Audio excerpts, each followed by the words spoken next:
smartest man. Keeping it 100. Keep it 100. So chase greatness and start understanding that he's going to make everybody better. Tape never lies. I don't want to see your tape breakdowns if you cannot show me things that are negative about a guy that's on your current team. Hashtag chase greatness. Hashtag take that. Keep it 100. Because I'll make this one more time clear. Caden Whitlow, cut it. Keeping it 100. He is the best quarterback I have ever scouted on tape. The Chicago Bears select. Guess who's back? The two dudes that kept it real. Dynamic duo that you love, the smartest man at Dr. Phil. Breaking down the film, never a problem, kick it straight. Most shows focus on stats, we focus on the tape. We keep it in 100, never running east or west. We coming with that truth, cause that's what our fans expect. Cut off the fake and anchor, moving forward to be free. But don't you worry, Shane's got the dumbest tweets. It ain't no secret, Phil and Shane got some haters. But now they're moused up like the Jew and now and laters. Debaters, frauds get kicked like Coach Tabor. Cuts had to be made, we added a barber moderator. Up and down, boys got you double checking. Sad sack strolling like a fool drunk texting. Flexing on the truth cause you know they'll never change. Real, recognize real, that's what you get with Phil and Shane. Give me some fucking names in 2 fucking games. Fuck a play or a captain, all of the upstairs. The tape never lies, the truth you see. We laugh, we analyze, so there's no babies like Maybelline. Straight to the truth with acumen and facts. We got a stat nerd, but he's not just giving nerd stats. Car crash, big impact like trip stat. Every Wednesday night you got the smartest man Phil back. Now we know you're smiling like a fat kid with fun dip. We're back better than ever and we're keeping it 100. Keep it 100. Draft Dr. Phil and the smartest Keeping it man. 100. Keeping it 100. Keeping it 100. Draft Dr. Phil and the smartest man. Keeping it 100. Keeping it 100. Draft Dr. Phil and the smartest man. Keep it 100. Keeping it 100.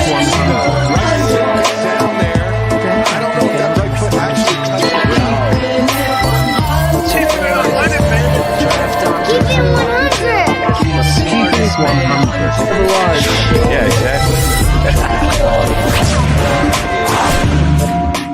Oh, this is Claudio the Barber. Yo, this is Claudio the Barber. Yo, this is Claudio the Barber. Yo, this is Claudio the Barber. Yo, this is Claudio the Barber. Yo, this is Claudio the Barber. Oh, this is Claudio the Barber. This is Claudio the Barber, and this is Chi City Sports Keeping It 100. Listen, it's Jesper Horsted's world, and we're just all living in it. Oh, this is Claudio the Barber, and this is Chi City Sports Keeping It 100. I see you, Sherry. I see you. This is Michael the fucking killer right here. All right? Never mind. Take him off. I can't even understand him because of the mask. It's done. Take it off. There he is. What an intro. Claudio the Barber. We missed that guy. He's eating in New Haven tonight. Yeah. Louis Lunch, the oldest. We also He missed the guy. invented the hamburger. We also missed the guy that's in the green room. He's Know. getting all prepped, Getting all prepped. getting the salt off his shoulder. You know, Three the grains of salt. iron out. Yeah. Get ready for a 3-tech. Shaded 1. Fire the frig out. Imagine that. What a novel concept. Chicago Bears football. Wouldn't that be nice to see again? It'll be nice. Let's not make them wait. Let's bring them out the way we know how and kick off this February 12th. February 12th. Football. Already. Keeping it 100 with your guy. Let's bring them out like this. Badly hurt are you and Big Cat right now? I'll be completely honest with you. I feel like 100%. I just played like shit today. When we see number 57, we think of one player. And this guy personified exactly what it means to be a Chicago Bear. Over 13 years in Chicago. This guy made the Pro Bowl 6 times and has 182 career starts. Second only to sweetness. Bears fans, TTNL fans, get up out your seats and stand up for Chicago Bears royalty. The former Crusader, the former Husky, the future Hall of Famer. He's Olin Kreutz.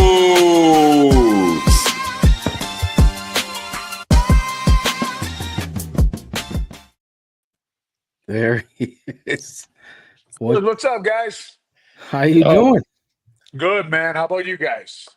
Oh, we're still looking for a center, Olin. Right. I don't know what you got going on, but You know, you and 20 other teams. You and our 20.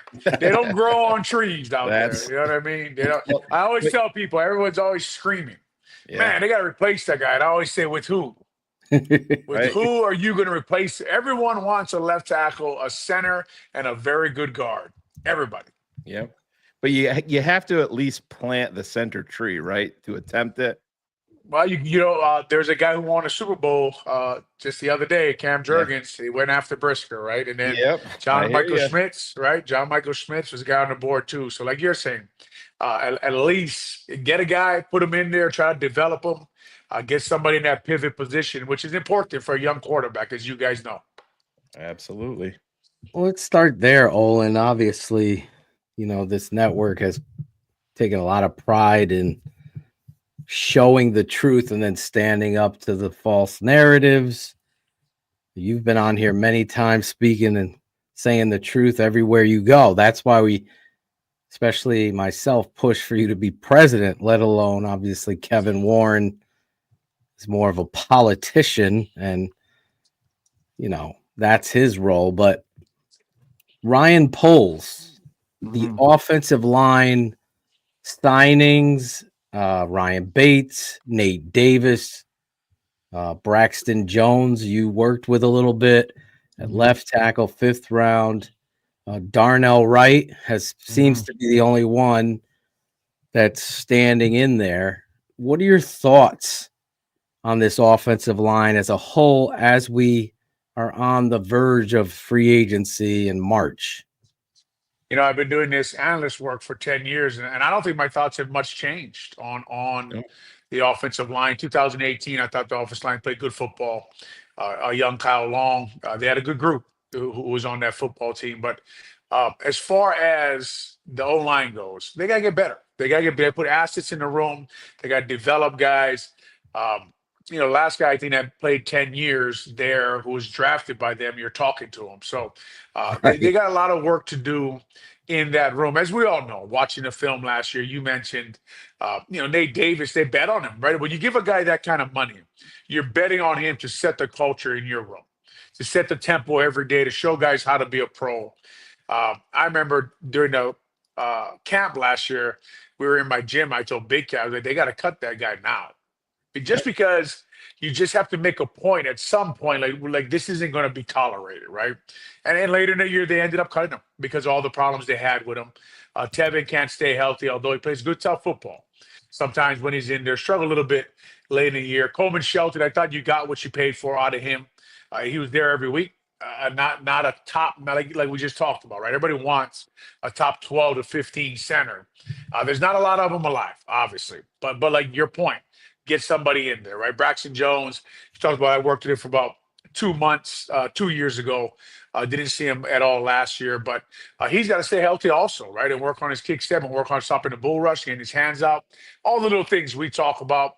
Darnell Wright, one thing I like about Darnell Wright, man, he's trying to put his body through somebody, right? He's trying to move him off the ball. He competes with athleticism. He gets in front of people, does a nice job. Most time, I thought Pryor was okay when he came in. Obviously, you can do better there. You can get a high-level guard, but we just named all the positions, guys. And you could argue that every position either needs competition or a starter. 100%. Totally agree, Olin. Totally agree. And I said, you bring up Darnell, right? And I go back to the one game where he literally played with one arm. You know what I mean? That says a lot about a young kid. But as you said, they all need to get better. You know, looking in free agency, are you familiar with a guy like Drew Dahlman? Is that somebody that you would be looking into, or are you going to kind of focus more on the draft? Are you looking more, veteran free agent, or getting a young guy in here and just kind of letting him grow with Caleb? It's interesting, right? Because you look at the Eagles. The Eagles just won the Super Bowl, and somebody was talking to me about the assets they put into that offense line. But what they've also done, and they've done this on both their lines, is like they bring in Maliata, right? And it's, I mean, great draft pick by Howie Roseman. No one thought Maliata was going to end up being what he is. But Jason Peters is there, and you learn from a Hall of Famer how to play left tackle, right? And they allowed Kelsey to scout and draft Cam Jurgens, and Cam Jurgens comes in and he learns from what's probably going to be a Hall of Fame center. Yeah. And then they got Lane Johnson, who's a Hall of Fame right tackle. And so Landon Dickerson also from Alabama on top of it. Yeah. So when you talk about setting culture in a room, here's why I would like to get maybe a Ronnie Stanley in the room, even though he's had some injuries and some ups and downs.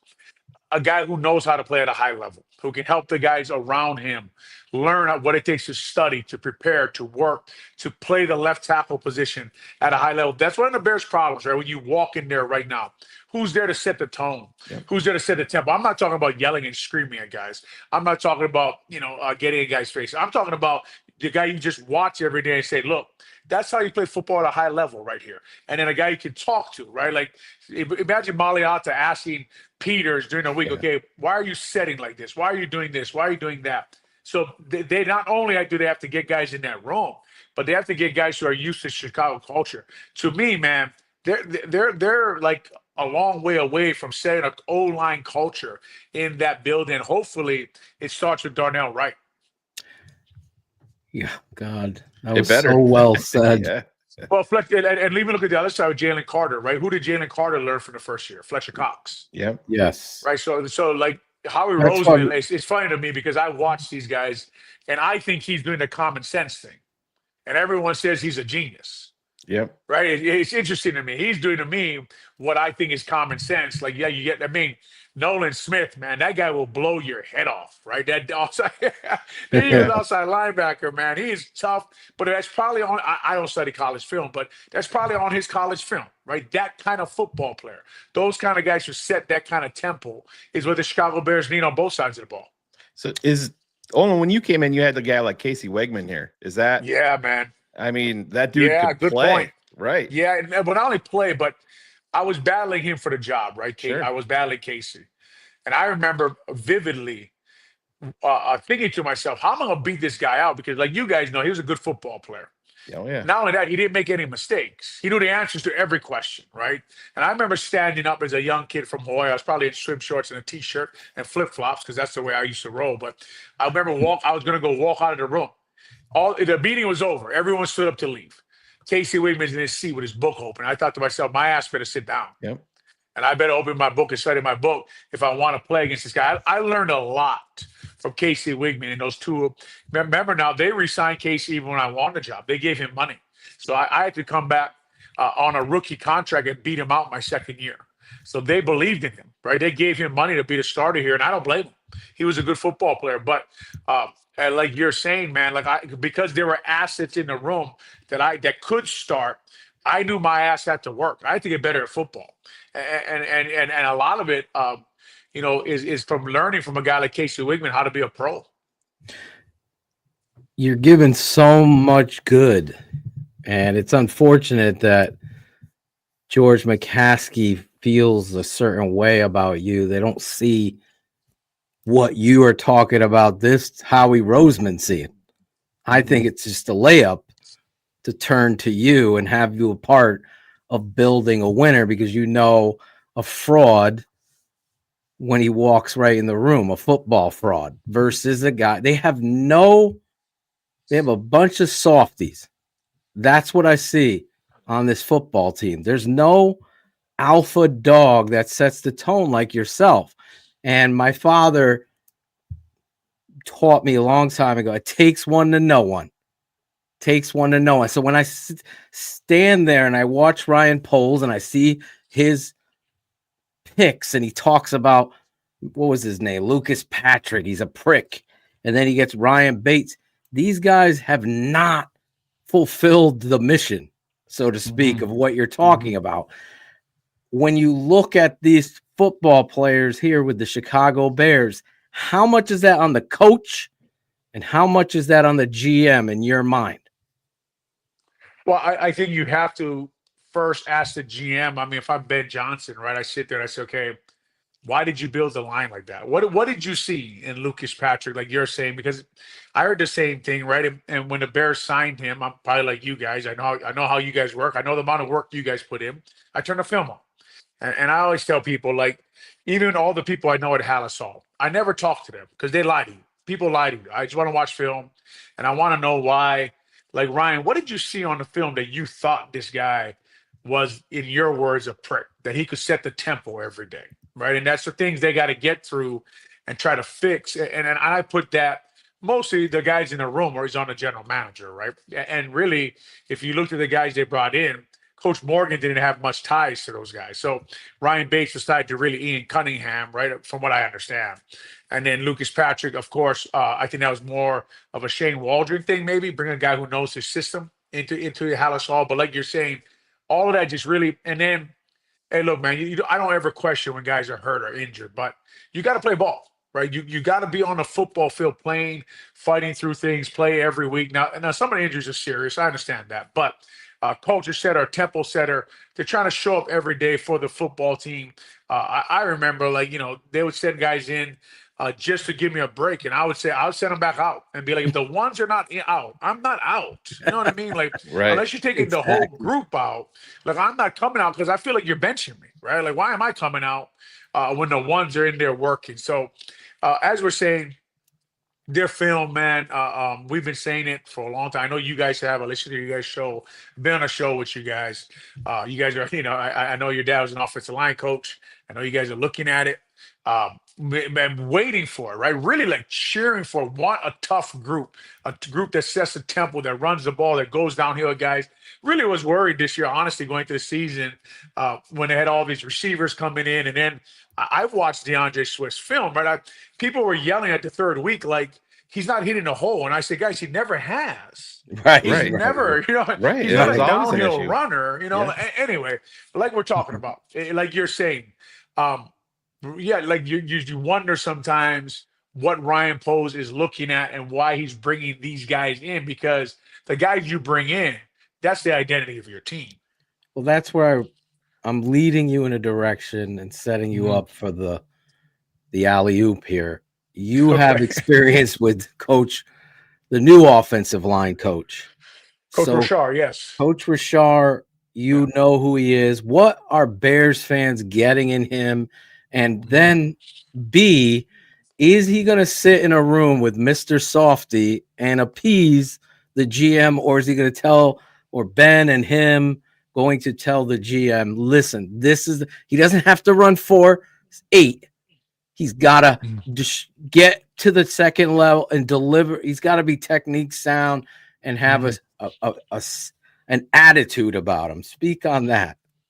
Yeah. Put your backside pad on somebody and run through them, right? Like, that's what I want to see on film every once in a while. I want to see guys.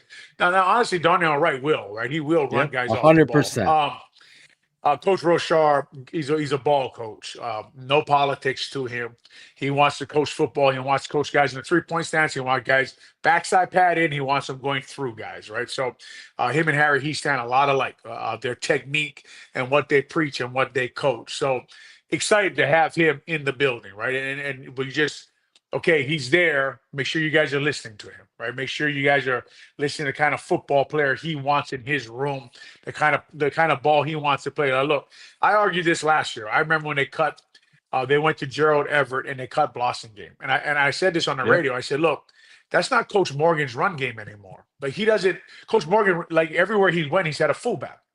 As soon as they got rid of fullback, I knew that Coach Morgan lost some power in the building as far as the run game he wants to run, right? So the online coach, technique, skill, get guys going.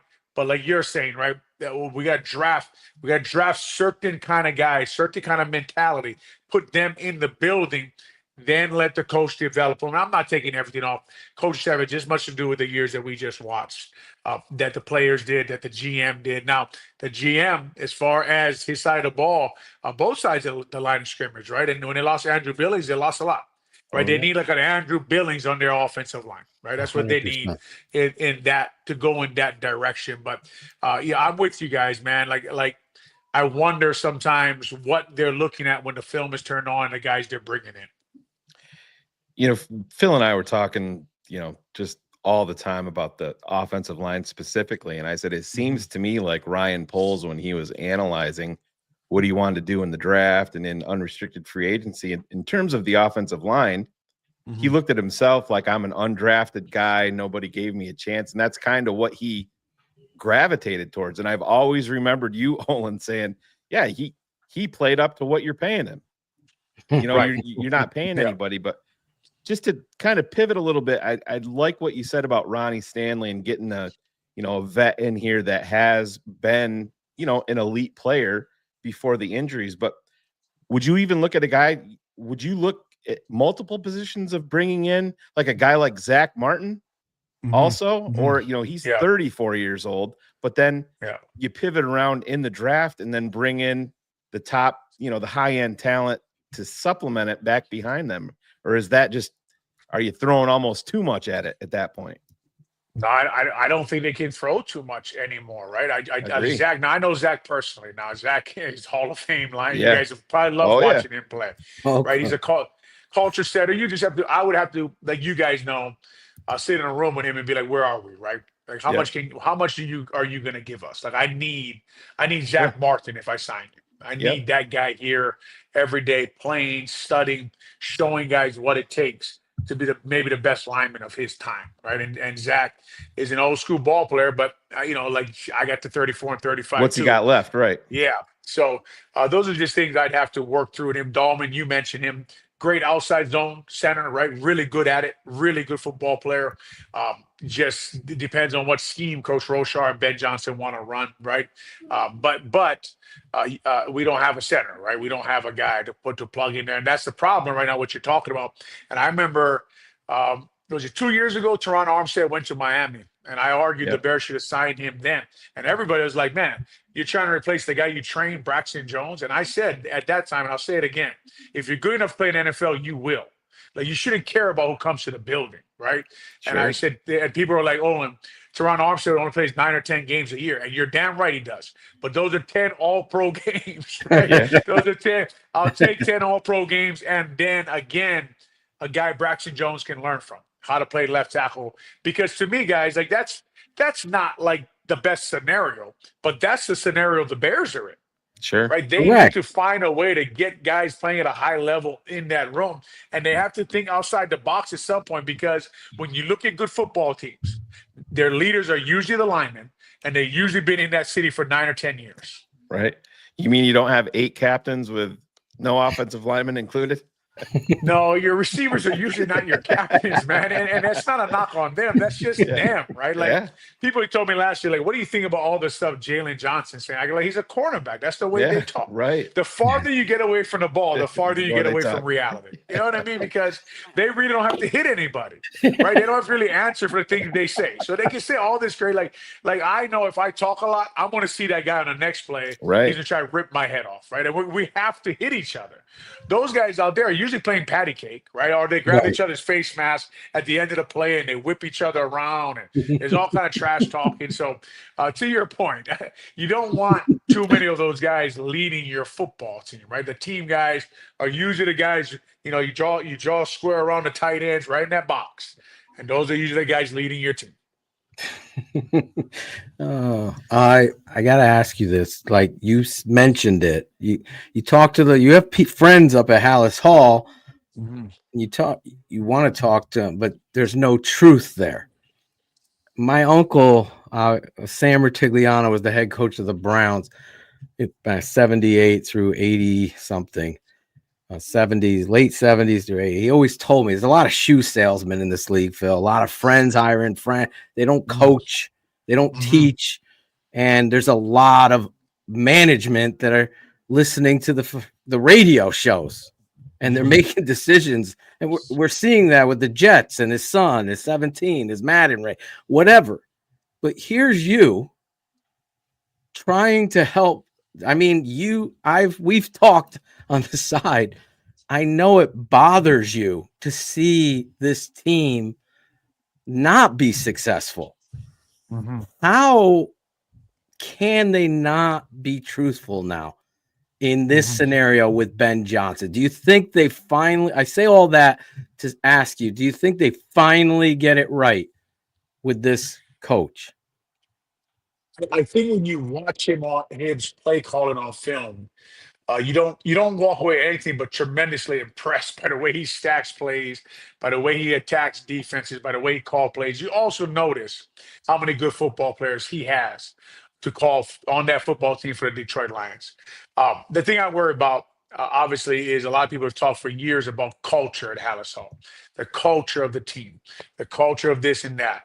I worry about in Detroit, they changed the culture by bringing in Spielman, by bringing in Campbell. They got Mark Brunell, right? They got Hank Fraley. Hank Fraley, good guard, played for good center, played center for the Eagles, right? They got all these former football players on a day-to-day basis. Antoine Randall, who we have now, JT Barrett, who they have all these good football players. But if I worry, did we get the professor, right? Did we get and then Declan Doyle looks like another one to me like that. So I just worry about that. You know, I think the play call is going to be exceptional. I think the guy does a nice job. I think what he says makes sense to me. But I just don't know if that's been the biggest problem at Hallis Hall over these past few years. Now, his agent, who was my agent at Priority Sports, Rick Smith and Mark Bartelstein, they know Chicago, right? So they asked the right questions before he came here. And they knew what to talk to the owners about. And they know the problems that have been sitting over Hallis Hall. And I know them.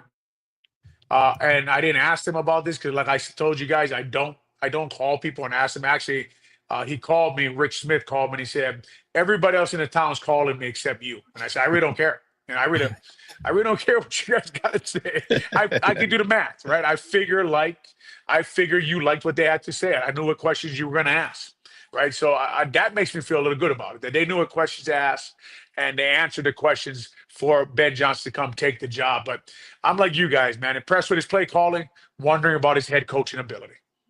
Were you shocked that they opened up, financially for him, going to a level that they've never been willing to go to? I mean, in terms of getting I don't want to call him a top flight coach, but the top guy, available. Yeah.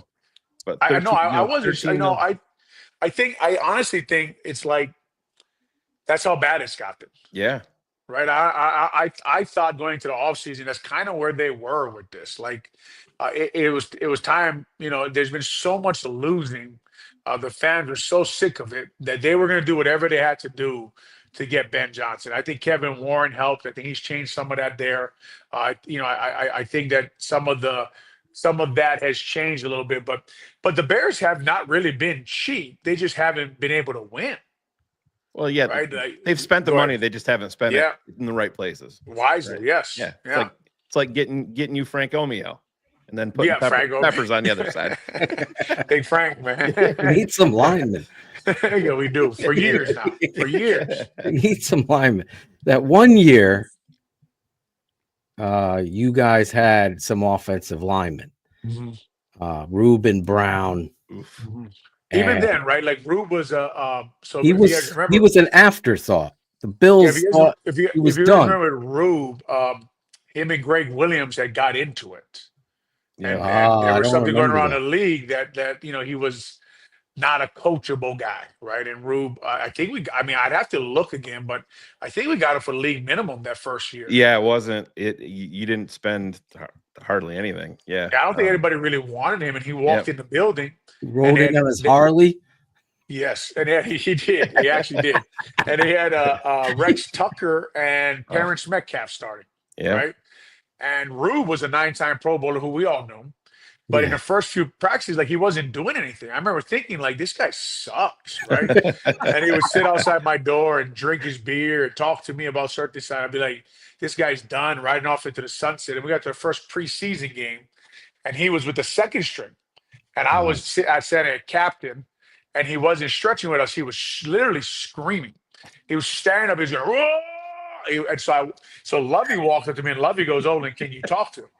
And I said, yeah. So I walk up to him. I go, what's up, Big Rube? He goes, I'm looking for it. And when I find it, these motherfuckers are in trouble. And I promise you this, he beat the shit out of Yeah. everybody that Yeah. game, man. And I went to the coach and I go, I don't care what you think about him. Put him next to me. Yeah. I don't care. And Rube was crazy, man. Rube would we go to 9-on-7, and there's guys like Ruben Brown, right? There's not everybody like him, Sure. but there's guys like him. He would have his chin strap unbuckled, and he would say, I'm throwing a Nolan Ryan. And I'd be, what are you talking about? He goes, no hitter. Like, I don't want anyone to touch me. Right. And he would ride the Stairmaster in the weight room. And while we're all training, he had a towel on his head and he would yell into the weight room. All you guys do is lift weights, and all I do is kick your ass. I can tell Ruben Brown stories for hours, man. I love But this. this is what I tell young linemen. I go, there's guys like Ruben Brown. You're probably not like him. So Yeah. go lift weights. He's my just God, naturally strong. monster. And had you really smart, knew the game, understood leverage, and he'd fight you all day long. Yeah. All day long, man. What a good football player. Look what happened there, Shane. Go all the way back to Lovie Smith goes over to his prick, his guy that you do take with a grain of salt, that you listen to. And he asked him, can you go get this guy's mind, or where is he walking right now? Whatever it is. He went to his captain. There's none of those. No. There's none of those. You're not wrong. I have not seen him since Poles and Nagy have been here. I can't find them. I can't. Maybe Kyle Long with Nagy might have been when that. he was healthy, right? When he was healthy, Kyle definitely played ball at a high level, and he fought you, man. Kyle was a tough guy, but his body just didn't hold up for him. But like he you would say, be a guy that you could go to and say, Kyle, can you talk to this dude? And he would rise the line to the occasion. My father always talks about every motherfucker is talented in the NFL. Yes, it's the coach and the technique and the attitude. You need someone in there. But you said something earlier that a lot of people don't realize. Not the best coaches are in the NFL. Right? A lot of people don't realize that. And look, I've been coaching, helping Jason McKee coach high school football around here for a couple of years. High school coach. Yeah, and I just told somebody, I don't say their name, but I just told somebody at Hallis all the other day this. I said, what you guys do wrong to me is you guys put yourself in this bubble and this echo chamber and just listen to each other. I said, if I was involved in Hallis Hall, I would have town hall meetings on Tuesdays or something. I said, what you guys don't understand is there's people in high school who know football, man. 100%. They know ball and they study it.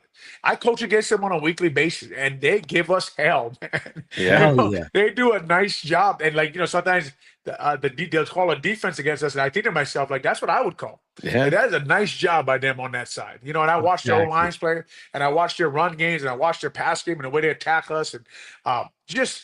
You don't have to be in especially in Chicago. You don't have to be in an echo chamber in Illinois, man. You can there's a lot of good ideas out there. They bring these high school coaches in. Yeah. They listen to them. I have said this many times on the show, and these fans know it. And if you're just tuning in, we have the great captain, future Hall of Fame center, Olin Kreutz. What's taking so long, right? I know. What the fuck? What the fuck? I was gonna. I started to wonder, man. I'm going to see how some of these guys go in. I'm like, gosh, man, I'm the only guy in the all-decade team that can't get in. All decades. All decades. Crazy. 182. Imagine this. I might have pissed somebody off. That's not like me.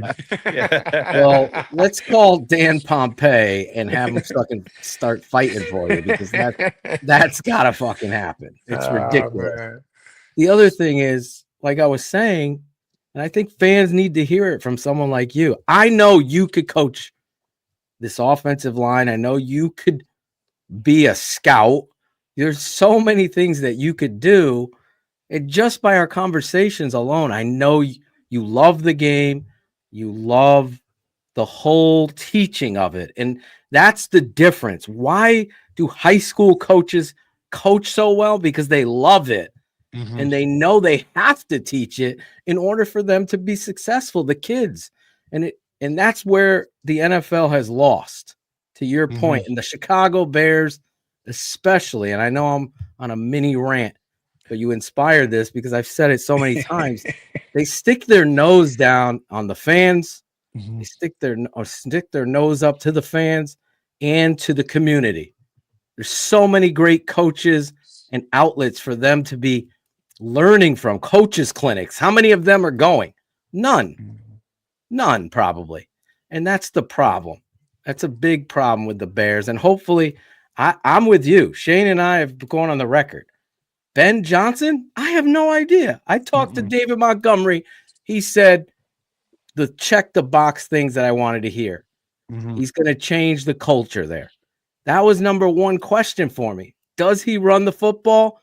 He loves double combo power. Okay. I'm happy then. If that's your favorite play, now we're cooking because it's no coincidence. Defense and running the ball are the key, and they will always be the key in the NFL, even in a passing league. It doesn't matter. It's going to come down to blocking and tackling.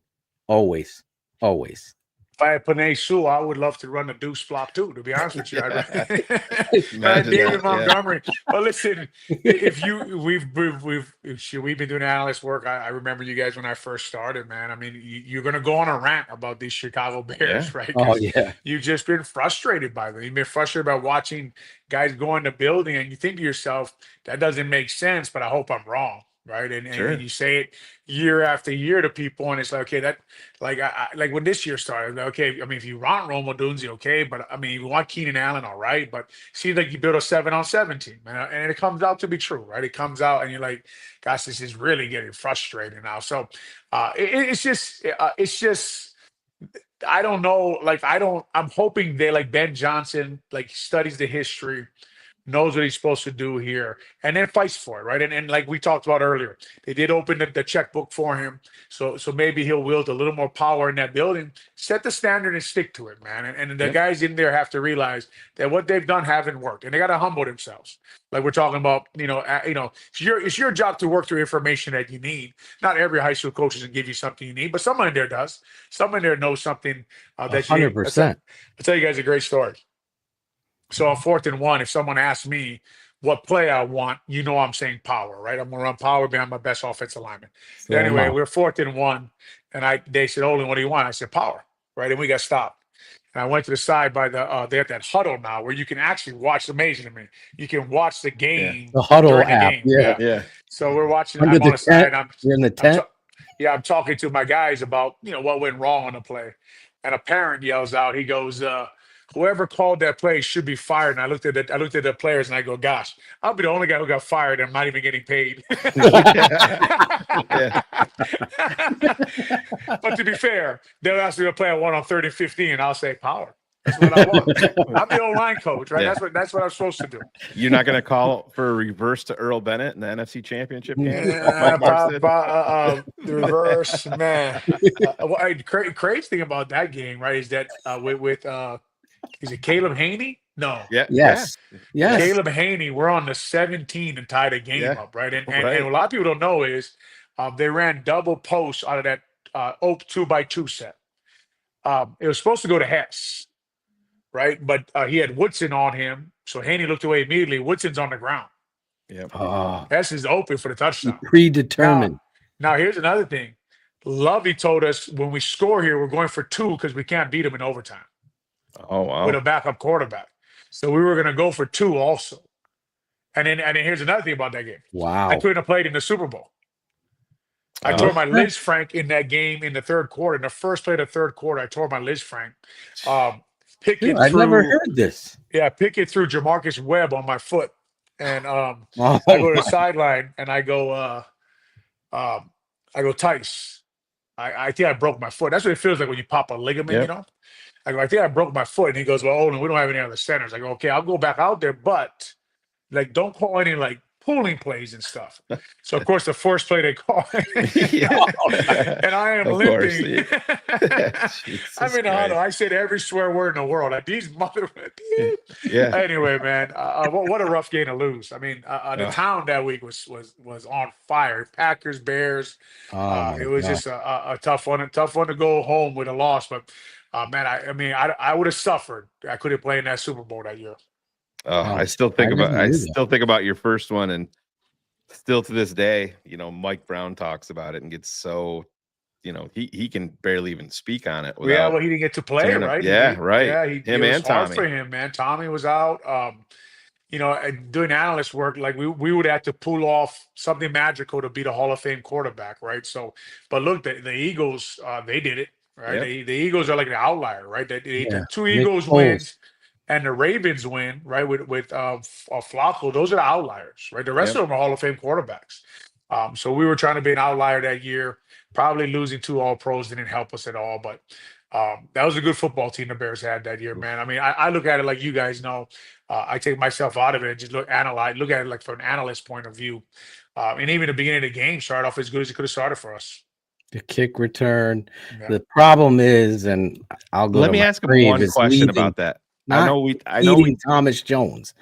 He Yeah. should have. You gotta feel as Well, a coach. here's the thing that happened too, right? Like I always tell people, you should go back and look at the run up to that Super Bowl, and look how many. So Thomas had a lot of yards, right? Thomas was running the hell out of the ball, but Yep. look how many carries Cedric had. Yep. So Cedric was kind of the hammer, right? He was hammering the ball. I think in the NFC Championship game, he had like 24 carries for like 60 yards, Yeah. where Thomas had like 17 or 18 for like 160. So Cedric was getting a ball a lot. And then when he got hurt, when Bob Sanders filled that A gap, Yep. and he got hurt, that really took a lot away from who we were leading up to that game. Only when you go back felt to like that, we should have went with the hot hand. You could see Thomas, man. Thomas That was on fire. He was. that's what I wanted motivated. to that's what I Oh, wanted go to ahead. bring up. And if you go to every Bears And it was game, pouring rain, yeah, right? It's Yep. pouring rain. you go to every Bears game that year, the third series always went to Ced. Right. Thomas got the first 2. We had Thomas Jones on here, and he's like, "Oh, you had to." He's like, "I was screaming." He's like, You gotta let me go. You gotta And he let was. me go." Yeah, and that's. Yeah.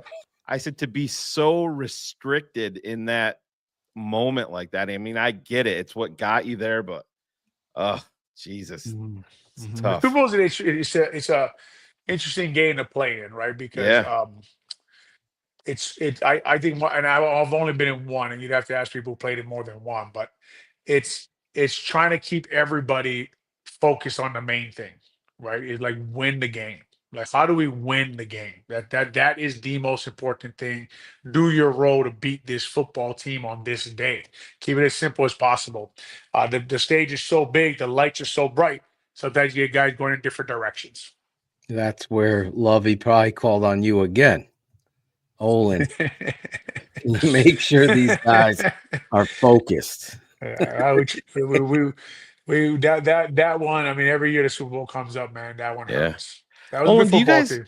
Do you guys look? And I know a lot of players, and I'm not saying you specifically, but a lot of players, when it comes to the draft, they're like, "Yeah, I don't really pay too much attention to that." But the year that you guys took Cedric Benson, like as a group, or like, is there an offensive line? When you're talking to your buddies, when you see them draft another running back in the top 5 when you already have Thomas Jones, is that?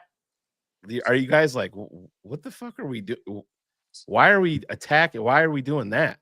No, I always looked at it, and you don't not care, especially right. I think it depends on where you are in your career. Like when my first 4 or 5 years, man, I'm just trying to make the league. Like I can't worry. Like, it's so hard to make it in the NFL. You can't worry about the general manager's job or the head coach's job, or I mean, my first year, I can't remember what Dave Wannstedt talked about in front of the room, right? I was just I had to go play center, man. I had to go compete and try to win a job. And then the later you get in your career, especially at that time, I was paying attention to what they did in the draft, because now, like, I had felt like we had learned how to win, and I felt like we were ready to win football games. And we were older, right? Urlacher, you mentioned Mike Brown. We had some older guys who had been around the building, setting a culture every day, how things should be done to win football games, which, as you guys know, in the NFL, is a hard thing to learn. It's a hard thing to learn how to do to win consistently in the NFL. And it took us a while to learn that. I think Ted Washington helped us a lot. But as far as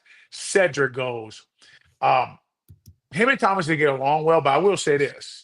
they were perfect complements for each other. Yeah. Oh yeah. Right. So I remember the first time Cedric ran the ball for us. We ran outside zone. He hit it downhill off my shoulder, and he hit the hole. I mean, he was a ton of bricks. And when I used to block guys early in games, I would actually block the nose guard and let him come off a little bit, so Seth would run into him, and then I'd drive him into the ground. Yep. Because I'm gonna tell you right now, by the third quarter, he didn't want to make that tackle anymore. Cedric broke Junior Seau's arm in half on the field. He ran into him, and June's arm was flopping, and Junior was so tough, man. I was like, I told him, "You all right?" And he told me, Uso, his brother is Samoan. He goes, "Uso, I'm all good," and he ran off the field with his arm flipping. But, oh my God! That run to the Super Bowl, Thomas had the numbers, but if you look at the carries, and Thomas is a great back. Thomas is one of my good friends. I love Tom. One of the best leaders I've ever been around on a football team, in a locker room. Did a hell of a job for us when we traded him. I mean, that was devastating for our locker room. Killer, yeah. But Cedric was a big part of what we were doing, and actually a good compliment to Thomas and a good pick by Jared.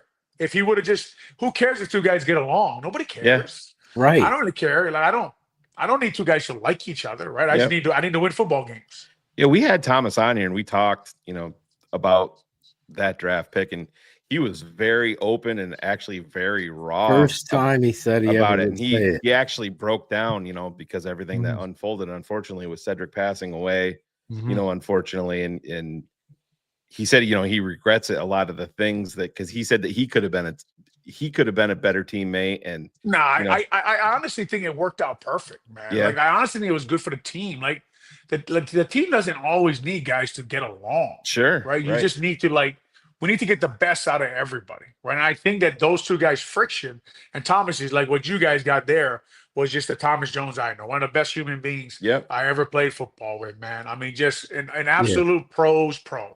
And look, I mean, they took a high draft pick in his spot. He's a competitor, right? Yeah. Of course he's not going to like that guy being in his room. But guess what Thomas did? Had one of his best years of his career. Sure did. Right? Because he knew, I got to get on that field and I got to produce, or they're going to put this kid in there. So I don't think I actually thought their friction was good for the team and good for all of us. And there was a lot going on, and Cedric had a lot of stuff he was dealing with, but I don't think that affected anybody at all. Olin, do you think, real quick, Phil, do you think because of how high he was drafted, if you wouldn't have had the holdout, because that was a prolonged holdout, it was a long one, do you think that he would have been the bell cow from the beginning that year? I mean, because let's be honest, I think Thomas had so much respect from Tim Spencer, the coach, the coaching staff, and Lovey had control over the depth chart, right? Lovey decided who started and who didn't. But like holdouts, like the fans and the media care more about holdouts than the players do, right? We don't.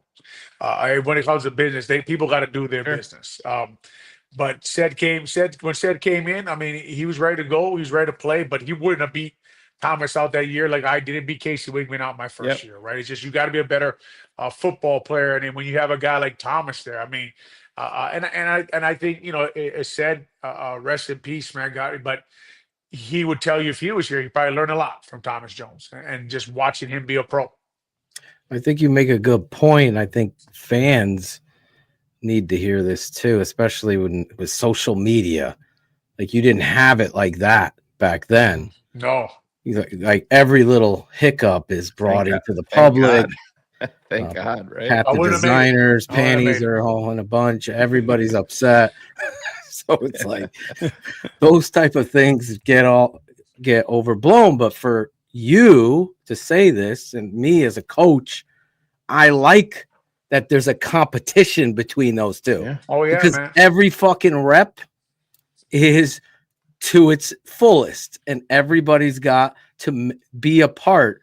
And everybody's going to hold themselves to a high standard because they're battling to start. And that's. I remember my second year I came back. I thought I was having a great camp. Casey Wigman, well-respected veteran, right? And we go to our first preseason game, and I thought I had outplayed him. And Bob Wiley said, we're going to start Casey at center, and Olin, you'll go in the second quarter. I left the room, slammed the door. I said, I'm not here not to start. I don't, and I basically said, "Fuck this, man." And they came and talked to me, and that's the wrong thing to do. This is a young 22-year-old kid. I just wanted to compete, and that's how dumb I was. I always tell people, please remember these guys are in their early 20s. Like, remember the things you Correct. used to do in your early 20s. Like, they're just learning how to be men, right? And I had no idea. Like, that's just the way I handle things, right? I'm going to compete. I wanted the job. If you're not going to start me, I'll move on. I'll go somewhere else and play some other football. Now, that's stupid. If my son did it at Illinois, I'd be in their face telling them how dumb they are. But what I'm saying is, it's a young guys are usually making those decisions, and usually they're from places like where I'm from, right? Where the family life's not great. Everyone's kind of a little bit crazy around them, teaching them how to be the way they act. That's why it's important that you get leaders in there. I think if you're just tuning in, we're here with the great Olin Kreutz. He talked about Ronnie Stanley. I had said this a few weeks ago to Shane, the same type of point. I just think if you get someone in there, in that room, that's done it, that's proven that he's a professional and this is how it's done, then that's just going to help across the board. Where the Bears are bringing in these guys, I'm not going to say they're scrubs, but they're guys that have been just the guy. Hasn't started, hasn't been consistent, hasn't proven themselves. And thus they can't help these younger players. I think that's great. 2001, though, that football team, you had a tremendous football team there. Yes, yeah, we did. We had a good team. We had to go a little bit on a run. It was kind of a time when we were trying to learn how to win football games. Yeah. And we really didn't know how to win. We really didn't, right? And I got here in 98, we were terrible. 99, we were bad. 2000, we were bad, right? And there was that whole deal with Coach Geron and how he got the job. May he rest in peace. What a great man he was. Yeah, we were Sad to see that. Yeah, just one of the best men I ever been around, and really learned about being a family man around him. But as far as 2001 goes, I remember, I think we started 1-3, and then we won a game, and we came in the locker room, and we were all celebrating. I remember Ted saying, he's screaming at us, act like you expected to win the game, right? Like, stop acting like we just won the Super Bowl. You right? mean Like, Ted Washington, not Ted Phillips, right? Yeah. You gotta watch out when you watch out when you say Ted. Ted said, what did he say?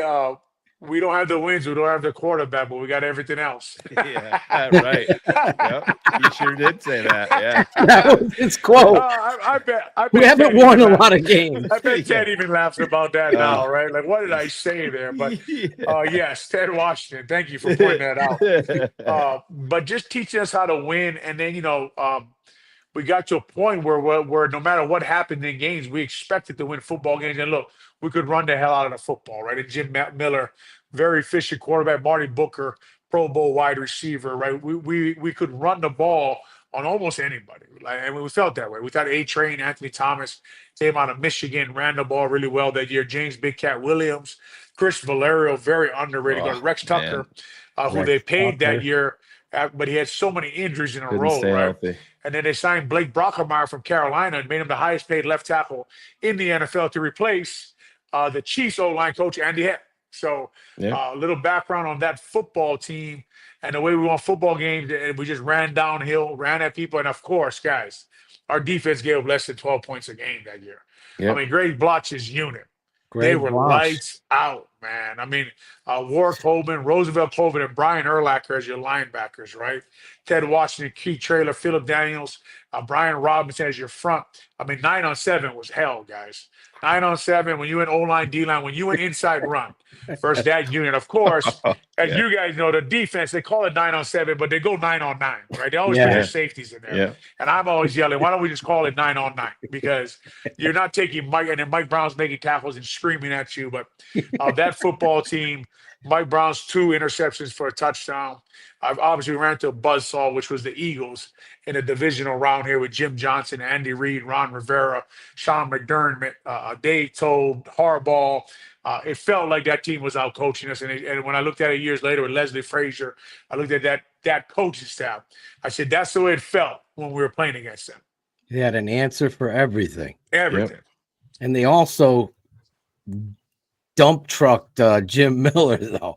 Well, Oh, Hugh Douglas. Hugh Douglas, Yep. yes. Hugh took a cheap shot there. I really felt that affected the chance of success there. When Zoom sure did. returned that pick, though, I'm Yeah. like, here we go. When Yeah, Zuma Mod got Merritt had pick. that reverse, right? Yep. Mod Merritt. Put us in the game, but that was that Eagles team with McNabb and their offensive line with Trey Thomas and John Runyon and Hank Fraley and they had Jeremiah Trotter there in the middle and he was taking heads off, and Dominic Dawkins in the back, Hall of Fame safety, God. Hugh Douglas. They were a good football team now, and they came here and took it to us. But like you're saying, Jim Miller stays healthy. Jim Miller, smart, efficient, tough quarterback. We were a good football team. Like you're saying, man, it's like we go to playoffs. We got to stop losing our quarterback in the middle of games. Like Jay Cutler in 2010.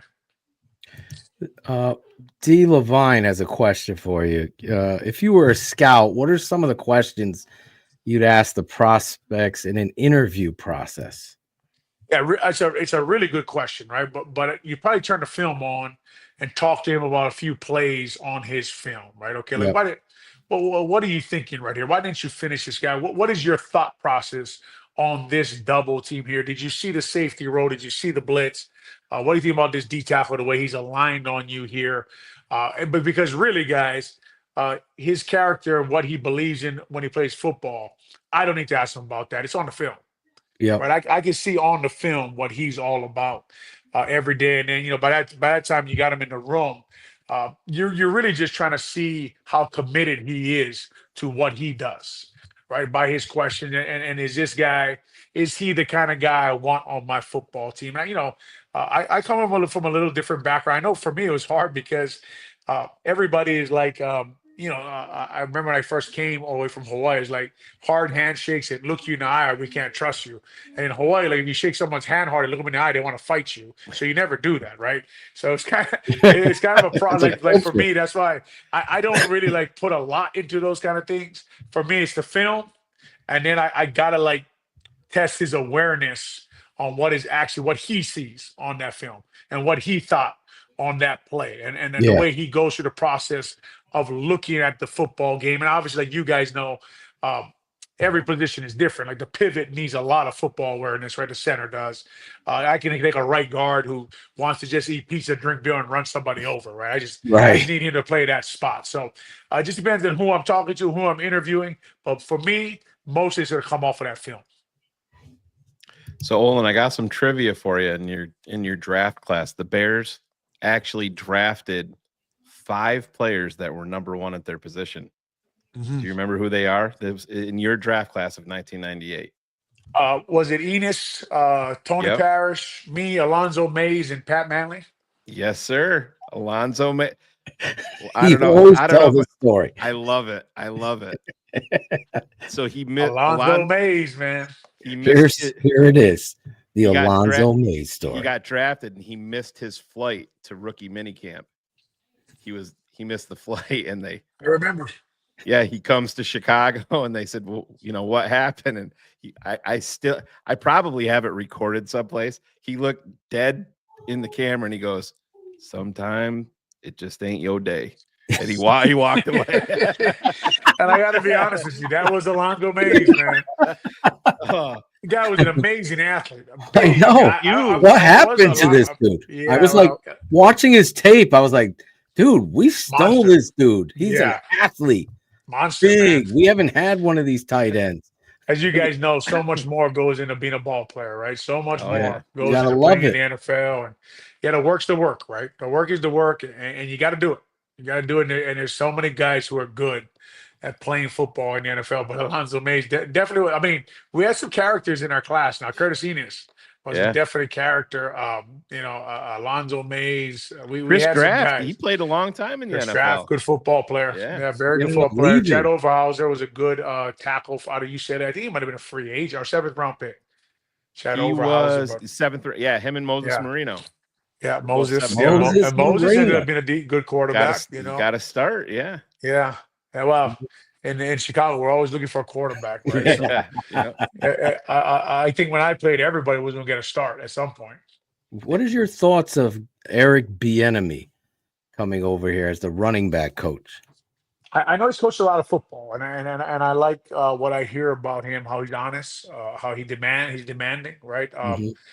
I like that he's called plays. I like that he's been around for a long time. I thought that was one of the problems with Coach Eberflus' staff. That after Coach Eberflus, there wasn't a lot of good football coaching, and whatever happened with Allen Williams there, and they were chewing those blue chews and all those things that were going on with those coaches. I don't know what was going on up there, but uh, it's you like guys who've done a lot of things, right? You like guys who've called plays, running back coach. Coach Bieniemy's been around forever, and he was a amazing running back in college, right? So he understands the position. He's going to be demanding on his guys. He'll be a good sounding board, I think, for Ben Johnson, calling, about calling plays, the way to attack people, the way to run the ball. So I'm pretty excited about that hire. Honestly, I like Antoine Randall. I like that hire. I Right? love I just that. kind of again, I get worried about we're going to set a culture, we're going to build a line. That's what we got. Like nobody would argue that. That's what you got to do, right?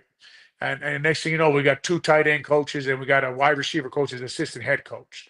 And I start to get a little bit worried, right? And Right. so I just like, like again, your assistant head coach. I mean, maybe you want him to be an offensive line coach, maybe you want to be defensive line coach, but I am excited about Anton Randall, but I do get a little bit worried when I look at the way they structured their staff again, like what is important to what they are doing.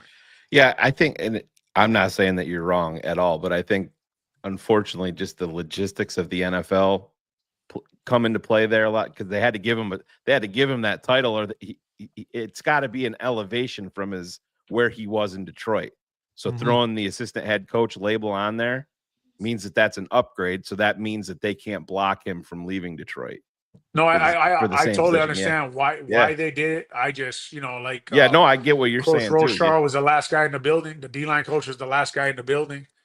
These things I get worried about. Yeah, you have every right. We talked about this, and I want you to stay there. I come from what you come from, so I'm hired as the head coach. I'm gonna have my offensive line coach in place. That's my number one. I've told everybody he's the number one coach before the defensive coordinator. My offensive line coach is number one. Obviously, everybody that knows me, I've spoken so much about you, and I'm not just saying that because you're on the air. I say it because I know who you are, and I would trust you emphatically with this because you would clap back at me. Phil, we got to, and that's what is necessary here. That's why I agree with you. I was getting so much anxiety because I'm like, okay, I don't give a fuck what they're saying on ESPN and 670 and all these people touting Ben Johnson as the next. Who's his offensive line coach? Yeah, it's important. Like it's hard, right? It's hard to compete in the NFL, but to be honest, they got the guy I thought was the best option for Ben that he was looking at, Rochar. So they got a good football coach there. I know he came out of Tulane. I know everyone I talk to tells me he's all about blocking people, man. He's all in no politics. And I think I think Dan Campbell was probably the guy who told Ben, like, this is the guy. This is the guy to go get, right? This is the guy that's to go what play football. They did. I think it was Biggs had that comment. And that's smart. I mean, that's what class is. Like, a lot of these fans don't get it. Like, you build a relationship, and just use the 3 of us. We're all coaching on my staff. You're the offensive line coach. All of a sudden, you're interviewing for the fucking Packers job. It sucks that you're going. Interviewing the Ohio State guy, and he goes to Arizona. It just kind of got weird for me after a while. Is all I'm saying, right? Like I'm sure you like the assistant, the head coaching job, but I'm sure if you would have gave the guy you like the number one guy that title, he'd come, right? So just something I worry about. Another thing I worry about with the staff is when I look at who is the actual quarterback coach, who's the fundamental guy, who's the footwork guy, who's the guy who teaches them how to play quarterback. When I look through Johnson, Declan Doyle, they're 2 guys who coach tight ends a lot of years, right? JT Barrett, he played the position, but I think he's a young guy. Like when they're in Detroit, Yep. They got Mark Brunell over there, played 19 years in the NFL. I imagine he's the guy that Goff's asking questions to about footwork, where to get the ball out, what reads to make. I'd like to see them hire kind of a senior guy. A name I thought about because of Ben Johnson's history is a guy like Adam Gase, a guy in that kind of role, a role Right, of that'd like be a good helping role with for him. quarterbacks and stuff. So anyway, if you ask me what my worries are about the staff immediately, it would be that. It would be that that's kind of the worries. But look, man, they got the guy. They got the number one guy everybody wanted, right? They gave him the money. He built his staff. Hopefully he's the guy who will turn that building in the right direction, which we all know they've been moving in the wrong direction for too long. You got a veteran coach on the defensive side of the ball, former head coach Dennis Allen, but I was more excited about Al Harris. I know you played against him many a times, but I was down in Dallas, Olin, with the Bears on the side, and I was just watching Al Harris coach. It was impressive. I'm not hyping it up. I remember just watching how he communicated, how he taught, and got into a drill and focus. And it was repetitions were important. No, do it again. And it was great just to get a glimpse at this guy and then watch him ascend. He ended up being the assistant head coach with McCarthy down there. I'm feeling good about Dennis Allen and him on the defense because of accountability. Talk a little bit about Dennis Allen and that. Right. Anywhere Dennis Allen has been and he's coached defense, their defense has been good, solid, sound, aggressive. They get after people. They seem to know exactly what they're doing. Anytime you turn his film on, he is matching wits with the best of the best from the defensive coordinator position, right? And then you get a guy who used to be a head coach who can help a young, new head coach. And then they talk about, as you're talking about, like Al Harris. Wasn't Al Harris? Wasn't he a DB on that 2001 Eagles team? Or am I wrong? Yeah. Yes. That's where he started. Andy went to the Packers in 2000. Al Harris, good football player, man. Tough football player. But we're all saying the same things, right? Like it takes a lot of good people to win football games in the NFL. It takes a lot of good coaches. You got to let guys do their job. You got to have good players that do their job. So the more good people, like you're saying, that makes me feel good that you saw him coach and he does a great job. And I've only heard good things about him on his way into this building. And man, I mean, if you can get that secondary even playing better football, that's a good secondary the Bears have, right? And obviously, Ryan Poles has put a lot of assets into that secondary, so they should be good, right? But Jalen Johnson is a hell of a football player. Kyler Gordon, Tyreek Stevenson, no matter what you think about how crazy he is, he plays good ball. Brisker, right? They get another safety in there. Hopefully Brisker's healthy. We could sure use his mentality coming downhill and hitting people that he showed last year. But yes, if you got a good football coach with a good unit and a good defense coordinator, get Montez Sweat going, get yourself another pass rusher, get Billings healthy. Hopefully Tremaine Edmonds plays a little better. That unit, I was excited for them last year. They kind of fell off when they lost Billings. I was worried about that. But they are going to be, I think, formidable under what you're talking about, Allen. I don't know how much time we have you for. About 5 more minutes, if you guys don't mind. Yeah. Oh, of course. We want your time. We so appreciate you. Shane, I don't know if you have a question. I just wanted to get your, I've listened to you talk about it in different places, but just to share with our audience, give us your kind of outlook on Caleb Williams. I'm not quite sure how. Oh, there's my. I'm sorry about that. You're talking to Olin? I feel like my voice changed. That was Ted Phillips checking in. Not quite sure about it. AI is all over the place. Yeah. All over. No. Like what I saw from this year is what I saw on film at USC, right? Yep. Like when he got hot, the throws he would make. Out of this world, man. I remember they played the Seahawks. You guys probably remember this play.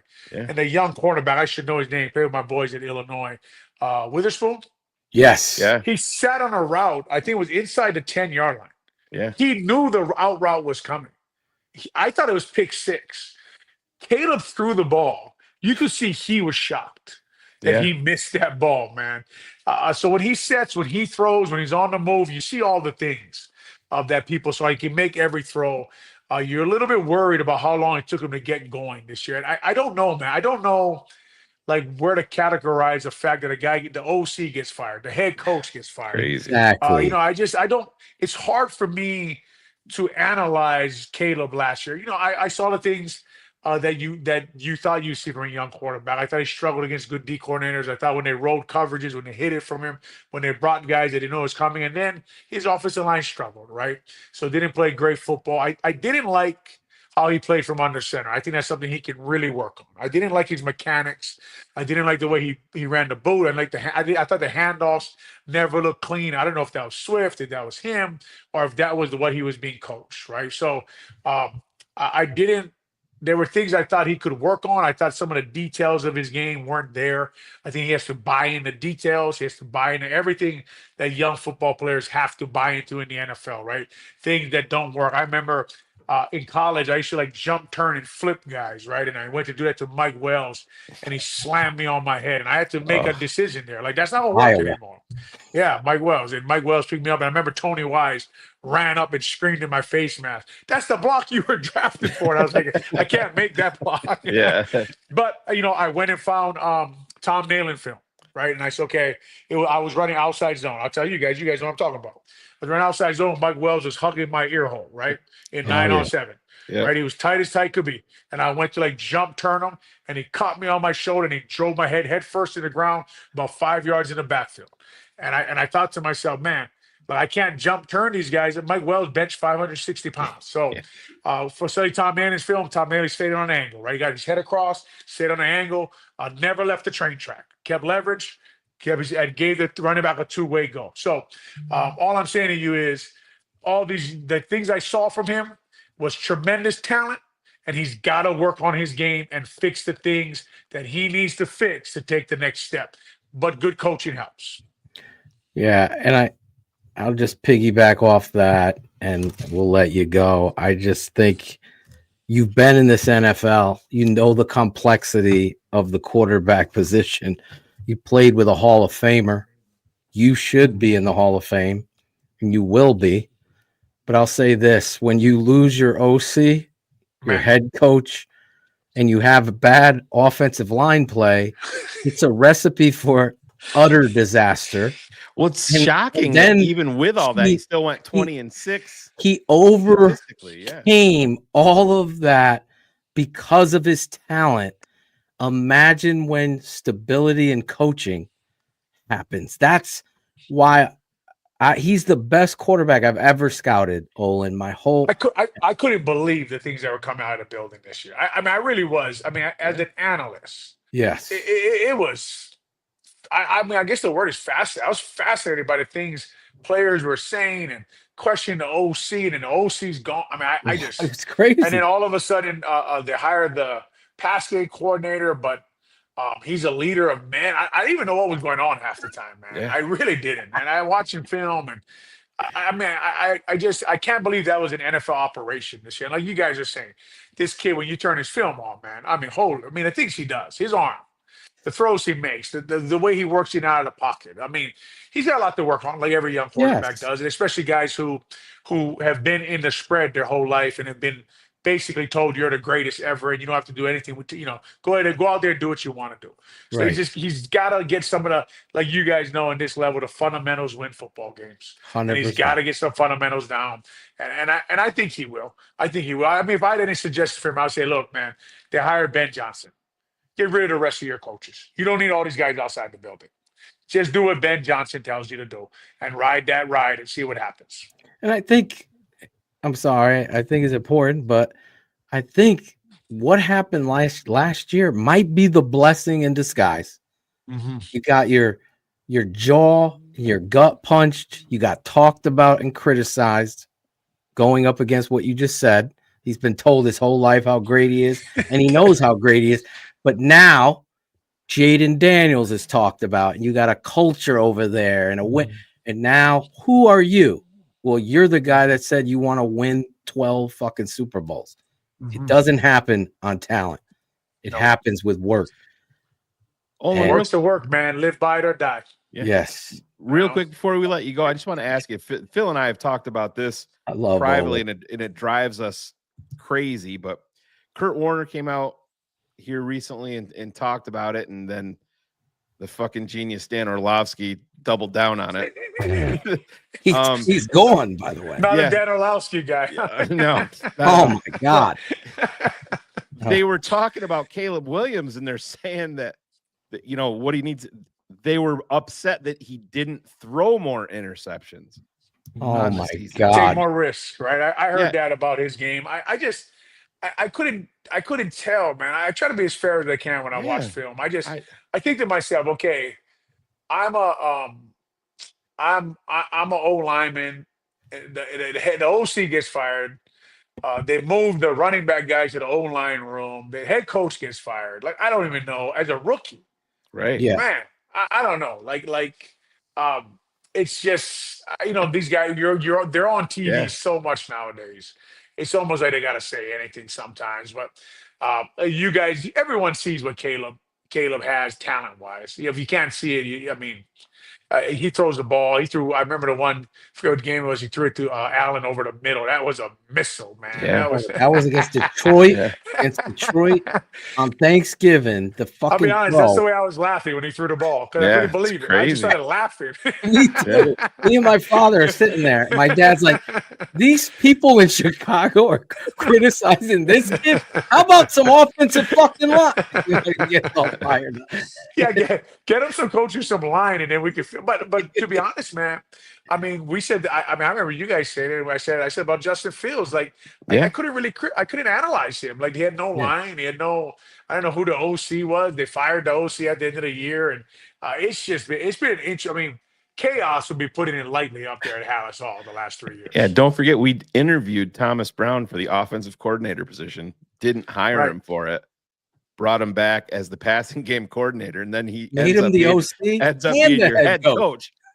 Yeah, this is All in the Thomas same Brown's year. fault, right? He's going to say yes, exactly. but I was sitting there, guys, and they're like, they went in, and I don't know if they offered him the OC or they offered him the head coaching job. Might have been a head coaching job. And I guess he said, do you mind if I go home first? Yeah. And I was like to myself, like, that's okay. Fuck No, that. you can, but I'm gonna make another coach. Yeah, right? What are we talking about here? Thank you.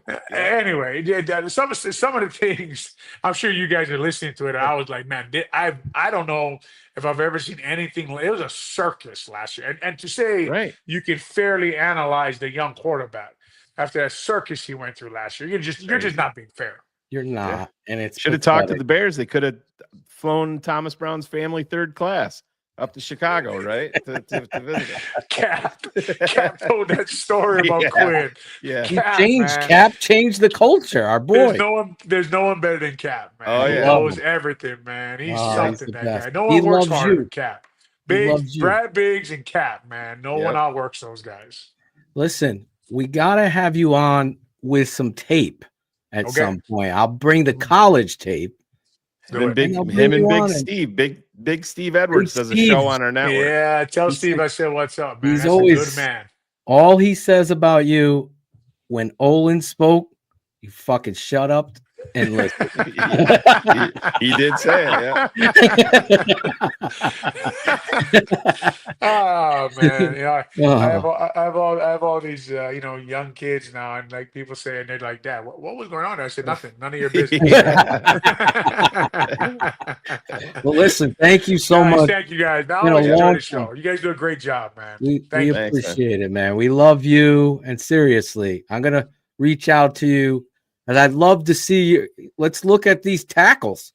Let's look at these offensive guards. What else are we gonna do? What else are we guys, gonna man? Have a great night.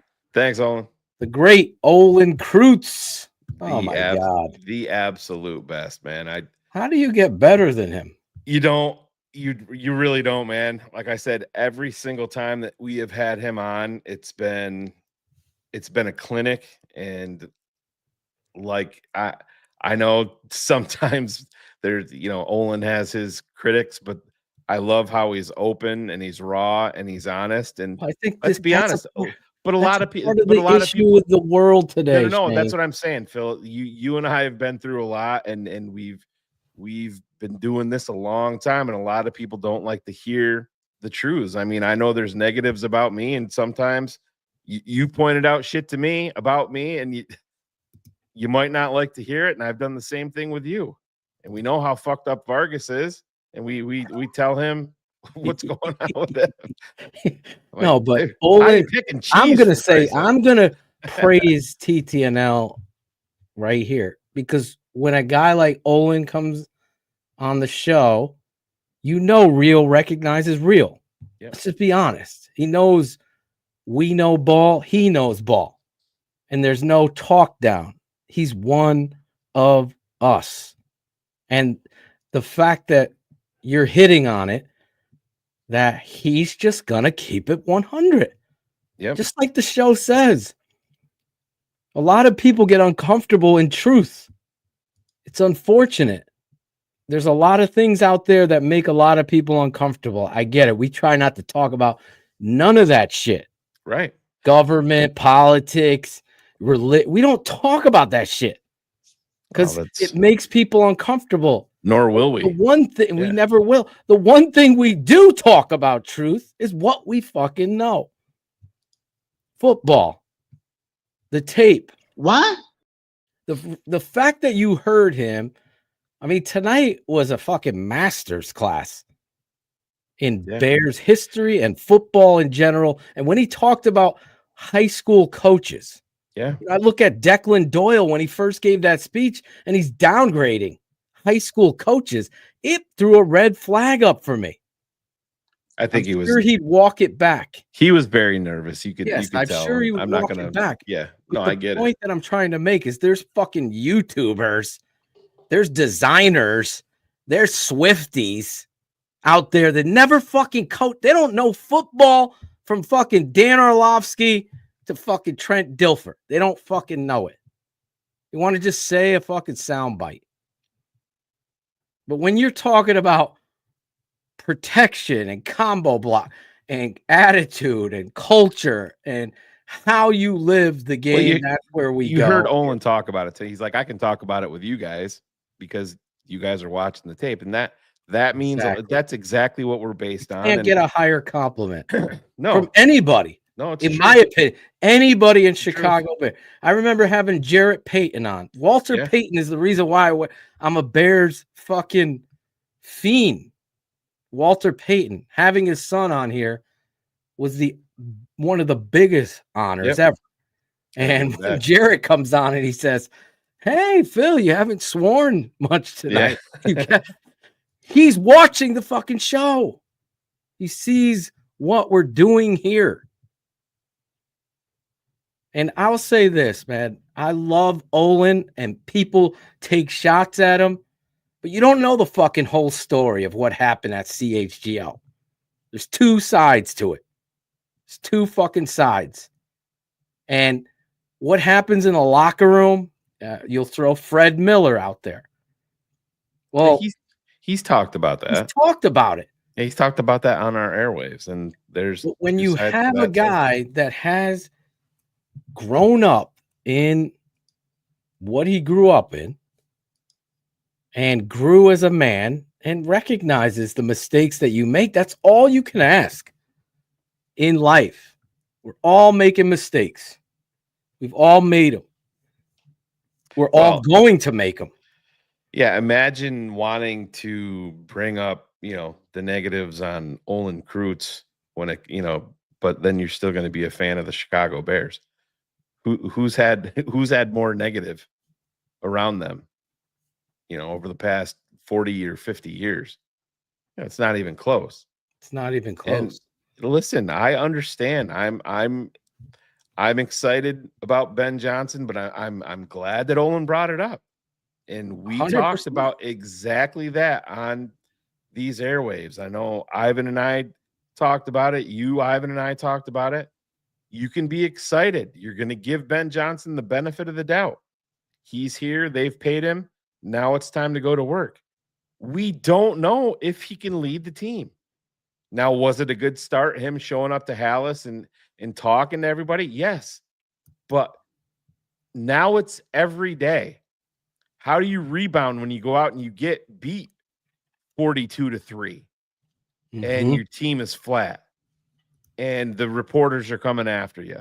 and the fans are coming after you, and you have to do a Monday morning spot with Cap, and Cap is hammering you. How do you respond to that? We don't know. And that's not a negative on Ben Johnson. That's what we have to find out. That's what we have to see. Jack will have to clip it.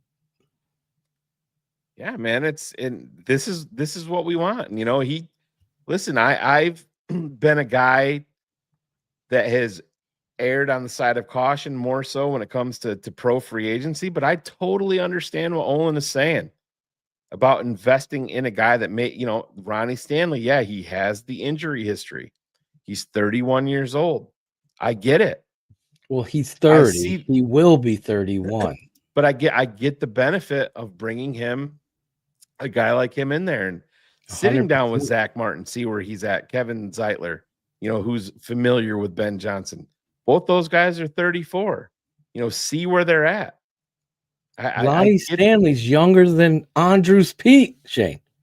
Well, he's also a better player. I really didn't know that, though. I thought Pete was younger than him. Yeah. No, but I'm sorry. Make it a joke. You're making a great point, and I think it's important to the fans. Smash the like button and subscribe. Way to fuck up Shane's point, Phil. Jeez. To the Tape Never Lies Network, right there on YouTube. If you're not a patron, become a patron. We're gonna have a special town hall meeting with our patrons this weekend, Shane. Yes, we will. Special town hall meeting. Make sure you're all there. Don't be fucking late. Send Olin after you. We have some news that will affect every patron, and we're gonna have some other news on top of it that will affect every patron, and I think they'll be very, very happy about most of it. Fuck you, Bullets. He's a patron. Bullets is a patron. Duval. He not a patron. He was a patron. Now he canceled his membership, his subscription. We will keep you.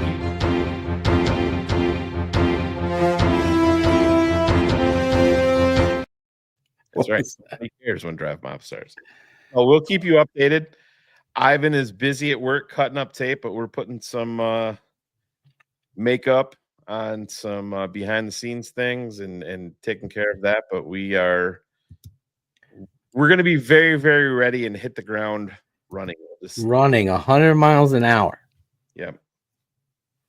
See that kid from Iowa ran a 4.15. Crazy. Yeah. Jesus Christ. He was running away from Iowa to go to a place that actually knows how to play offensive football. That's why he was running so fast. Oh, did he transfer? No, I'm just saying. Well, if Iowa can recruit a quarterback. Yeah. Well, Caleb Johnson's pretty good. I mean, yeah. Well, he's a running back. I need a fucking quarterback there. I love Caleb Johnson, by the way. Somebody was it Field Yates? Somebody just came out with their 3-round mock draft, and Caleb Johnson was the Bears' 3rd round draft pick. That was a fucking great mock, by the way. Yeah. Ryan Cox. I meant to ask Olin about Trey Smith. Yeah, we didn't get. Yeah. I mean, so much of Olin was because according to some people, he's my God. He's a backup. Let's start there. Like, yeah. Well, Phil, what happened on the Super Bowl stage isn't the definition of who Trey Smith is as a football player. What transpired that day was, yes, they all got served, but offensive line play was, when you see a serving like that, like grandma's kitchen, it's all in the backfield, that's just a day. Like, you can have fucking you can have Olin Kreutz at center. That's gonna fucking happen. That's what happened. It fucking snowballed. And those fucking recency scouts. Oh, Phil, there's you people. Guys get off this network because you're never going to learn. You're stuck. Even you motherfuckers, like, from Chicago, you can't put ketchup on a fucking hot dog. Shut the fuck up. You can do It's whatever what the fuck you I want. said, Phil. You can't do it. You, All right? I'm No with Ivan. fucking I'm way. with you Ivan can on do that. whatever the fuck you want. No. You It's- okay? You If you can, peel but back you'll the be label, wrong. it says it right there. It doesn't say Don't shit. use on hot dogs. If you can, You you'll be put wrong. Though. whatever you want on a hot dog. No. It doesn't make you better because No. you decided that that's it. Says Mustard you. Olin. Right. That's me. And I'm right. It's the Philly. same thing about this. Phil eats so many hot dogs, Ivan, his jaw never hurts.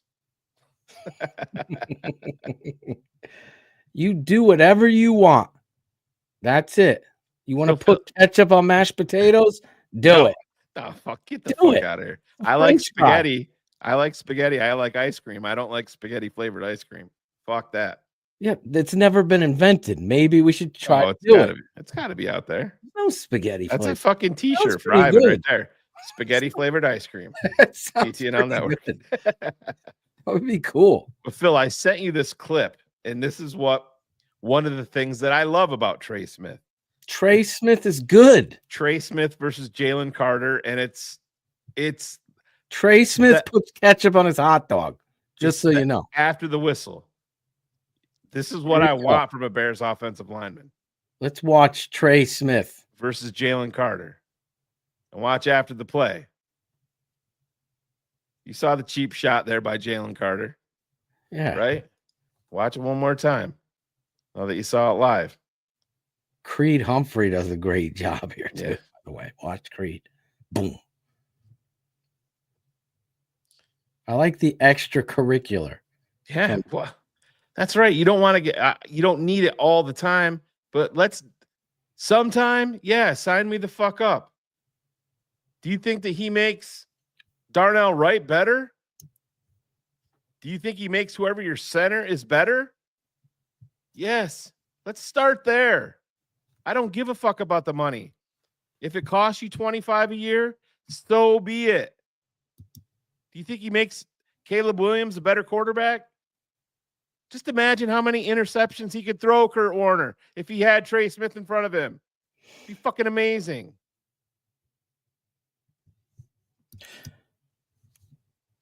Listen, you gotta get it. You gotta get it answered. I'm a big believer. Oh boy, Kerry Franklin's got fighting words in there, Phil.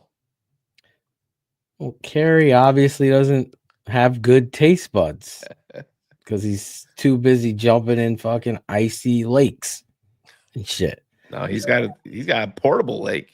He Got a travels portable with a fucking ice icy lake. Yeah. I thought it was the portable sauna. Does he have a portable sauna and then the He's lake? got Or both. what is going No, on? he's got. No, I don't. He travels he does. with his fucking ice bath.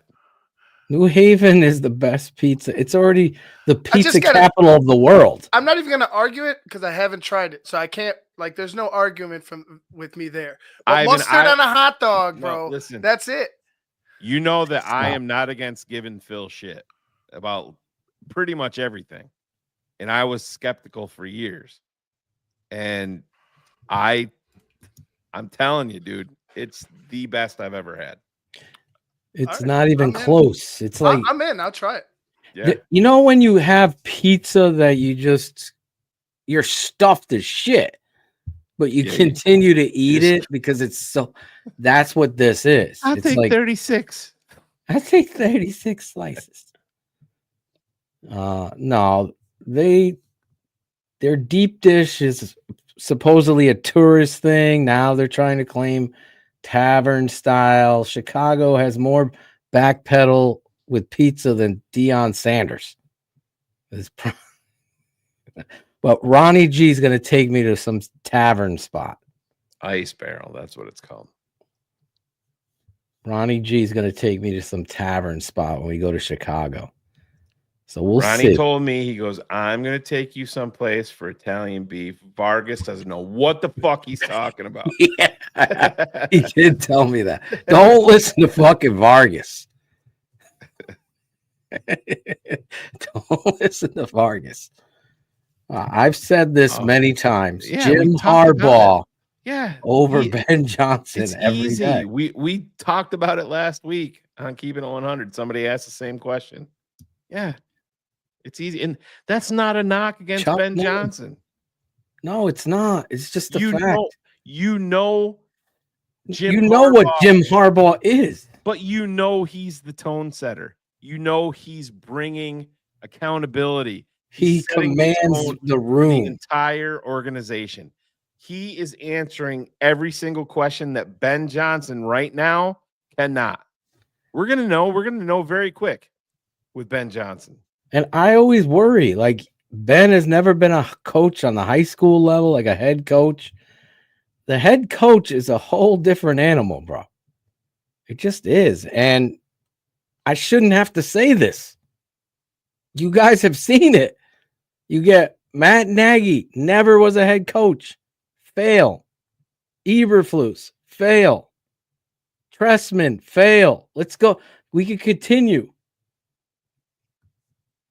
All right. There's always an outlier. You got to find that guy. Now, Mike Ditka was a former fucking all-pro Hall of Fame tight end.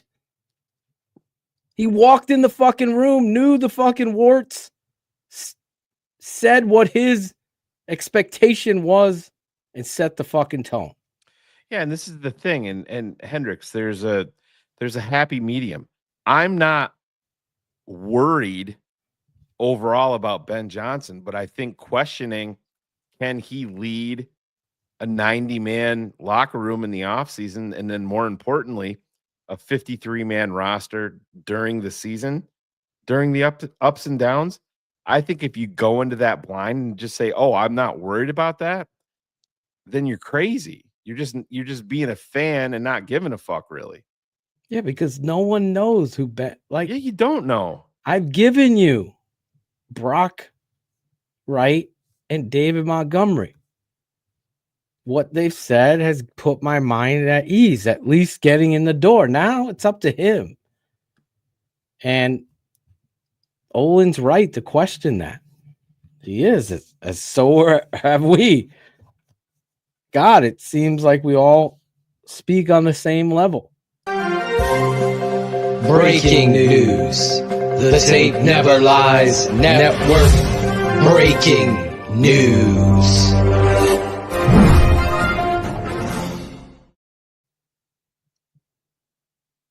Fucking told you. There it is. There's a flavor for everybody. It's a flavor for everyone. Our guy Michael Kinder. Is it spaghetti that is ice cream, Michael, or is it the flavor of spaghetti? Yeah, it's Or is it ice cream literally that's spaghetti? What? It's the same fucking thing. it fucking Phil. says No, right there, it's like spaghetti flavored ice cream. spaghetti. Spaghetti. Why would says it. spaghetti be ice cream flavored if it wasn't ice cream? Oh my God, this guy's. He's saying it's spaghetti flavored ice cream. I'm asking him because I've seen like pop, whatever those fucking little rock ice cream, whatever the fuck these people buy. What is it? At the fucking amusement park, they look like little balls, but it tastes like ice cream. What is that shit? I love all. Dippin' Dots. Yeah, I never fucking had those things. How the fuck? It's spaghetti But I'm flavored. saying spaghetti, like actual spaghetti, strings that are ice cream. They make that. I know the Thai ice. Shit, exactly. Spaghetti shaped ice cream. That's what I'm asking him. All I heard when he started talking about Duval. pretty much all I heard.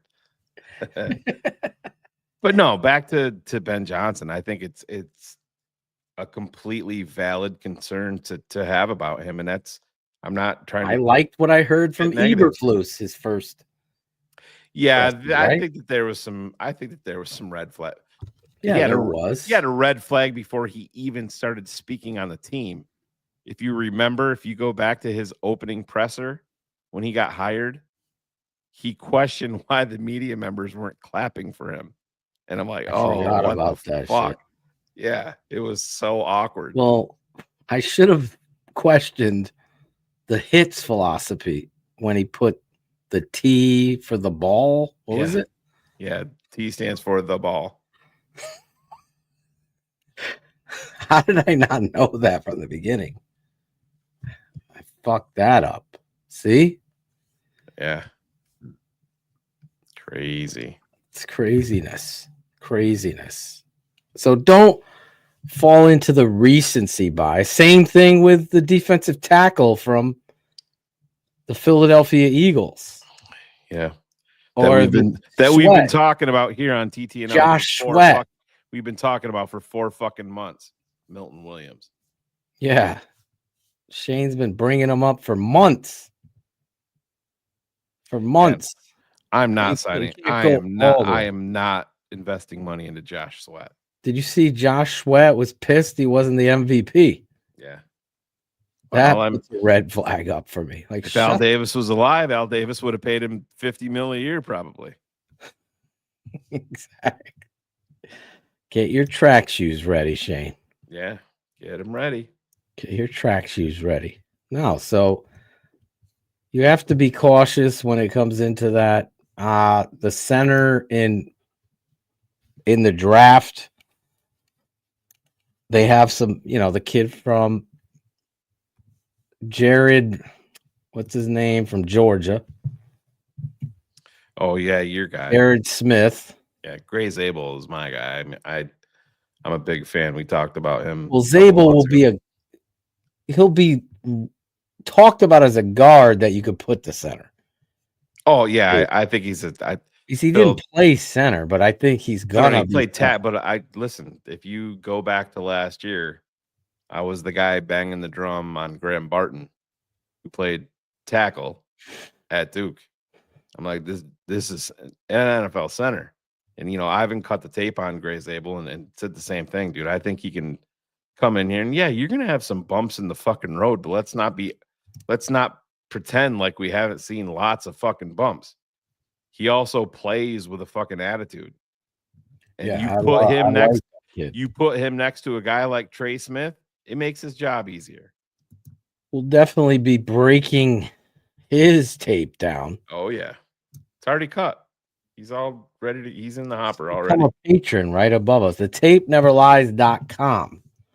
There'll be a town hall meeting this weekend. We'll let you know in the next day. My son has surgery tomorrow. That's why I've been running around and doing all this stuff. Fuck tonsils, right? Yeah. Fuck them tonsils. So we got to deal with surgery tomorrow. And then we'll get back into the grind. But yeah, I'm a big fan of Zabel, Jared Wilson. There's a kid from USC. Yeah. USC. Monheim. I like his stuff. There's centers in the draft. A kid from Ohio State, Jake Majors at Texas. You were talking about Ratledge from Tate Ratledge is a guard. Yeah, I love him at guard. Yep. Yeah, Ratledge. Jonah Monheim from USC is the guy you're talking about. There you go. Ratledge. I have a higher grade on Ratledge than your boy. Booker? But I think no. Or than Zabel. Zabel. I thought you meant Booker just because he's from Alabama. Yeah. No, but Zabel can play guard and center, where Tate can't. That's Ratledge Ratledge is gonna run a slow 40. I could already see it. Yeah. But we're gonna break it all. That's Tyler Booker is the number one guard. Oh, yeah, I agree. Yeah, I agree there. And we're gonna break it down with tape. We're gonna even have some guests again. We're gonna bring Olin on, Coach O. Yeah. Well, yeah, we'll get Olin on. We'll get with Big Steve, and Phil will hand over the telestrator, and we will all just talk and let them. Well, I'll have to telestrate it, whatever they say, though. I'm just trying to make them for facts. I'm just trying to make them sound technologically smart, Phil. Come on. I'm kidding. I love you both. Don't beat me up. Willie Lampkin out of North Carolina. Yeah. Booker's from New Haven, Connecticut, Shane. Yes. Get him on the show. We'll ask him who's got the best pizza. Who's got the best pizza now, Kerry fucking Franklin? Who's got the best pizza? Fucking Booker's gonna tell you. It's New Haven, and then it's not, and then it's like 6 New Haven pizzas that are fighting for the number 1 spot, and then it's everybody else below them. I think what Bears fans, and listen, I have said this numerous times. Phil, you and I have talked about this, but I think the way that I think free agency is going to go, I think Bears fans need to come around to the fact that the pick at number 10, there is an absolutely legitimate shot. It will not be an offensive lineman. I think you're right. I know people that fires people off. Yeah.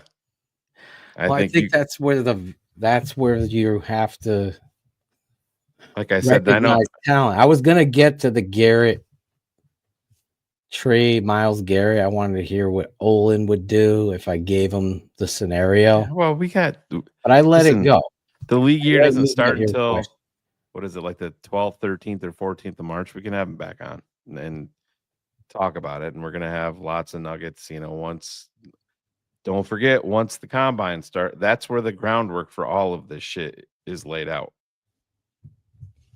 Do me a favor. Speaking of combines, you know the drill, the 3-cone drill? Mm-hmm. Well, the fans have to start running the 3-cone drill even after live shows. Smash the like button when you get to the end of the cone drill. Smash it. Smash the like, subscribe. There's 484 of you right now. Take some time out, unless you're on Facebook. I could tell you. There's 440 of you on YouTube.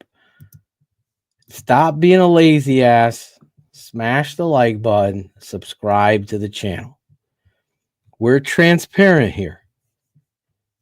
There's like thousands that are watching every week in the analytics department showcase from YouTube, and you're not subscribers, but you watch every week.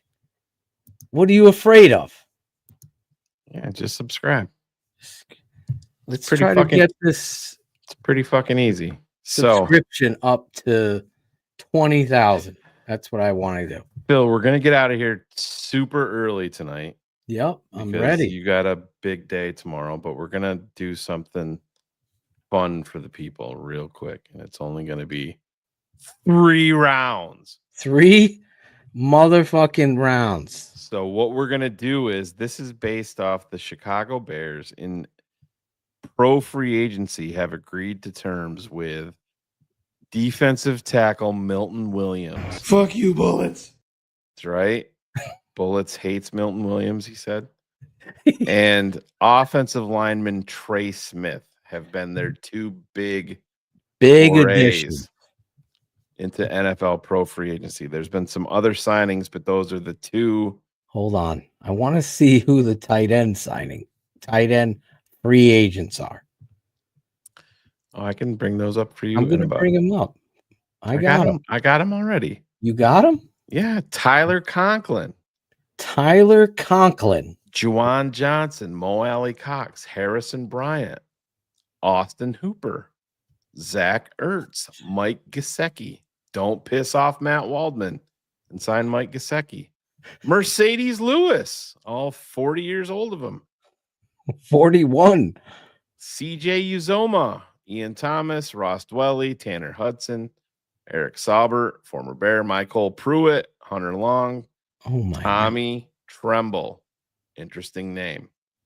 Got to tremble his head with. Yeah. It's only 24.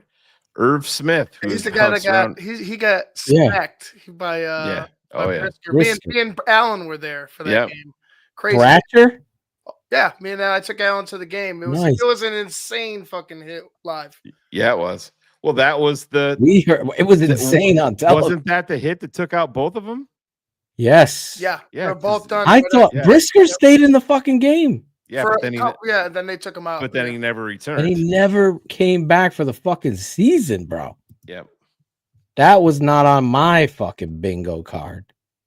All right. So let's bring this up. So we are going to be the Chicago Bears. What a good list. We're going to do 3 rounds. We're going to enter the draft. And we're not trading up. We're going to let this go to see where it goes. There's not going to be any trades in this draft. Let's see. Boom. All right. And of course, we get fucked over. All right. Anything Cam Moore. goes when it comes to hoes because pimping ain't easy. Travis Hunter, Abdul Carter, Mason Graham, McMillan, Shador Sanders, Will Johnson, Will Campbell, and James Pierce. It was a name that everybody better get used to. My boy Pierce went Phil, off. do you remember when this guy was going in round 2? Look where he is now, by the way. Oh. We tried telling people. Oh, my God. So Ashton Genty, Phil. Mhm. Malachi Starks. There's your guy down there, Mike Green. Hell Josh yeah. Simmons. Kelvin Banks. Our guy Michael, Mo is screaming. Michael Williams. Agbuka, yes. Mo. Walter Nolan, Shamar Stewart, Jack Sawyer. So Trade down. I would definitely trade down in this scenario. Yep, I totally agree. And listen, and Phil, you and I haven't talked about it. I know Ivan and I have a little bit. Josh Simmons, if he didn't have the medical red flags, is legit, excellent offensive lineman, but the medicals, and they'll have the recheck, after the combine, that's going to play big into it. So everything is a factor. So we have been offered 3 trades, even though I said no trade down. We have to trade. Yeah. So really, I'm not interested in going down to 36 or 42. So we look at Tampa Bay or 1951. Probably get 83 thrown in there for them, because you remember the Bears went from 21 to 10 for Fields, or from 20 to 10, I think it was, and you got the future first. But we'll see if they do this. And they did it. And we're gonna resume. And boom. All right, so let's took that trade.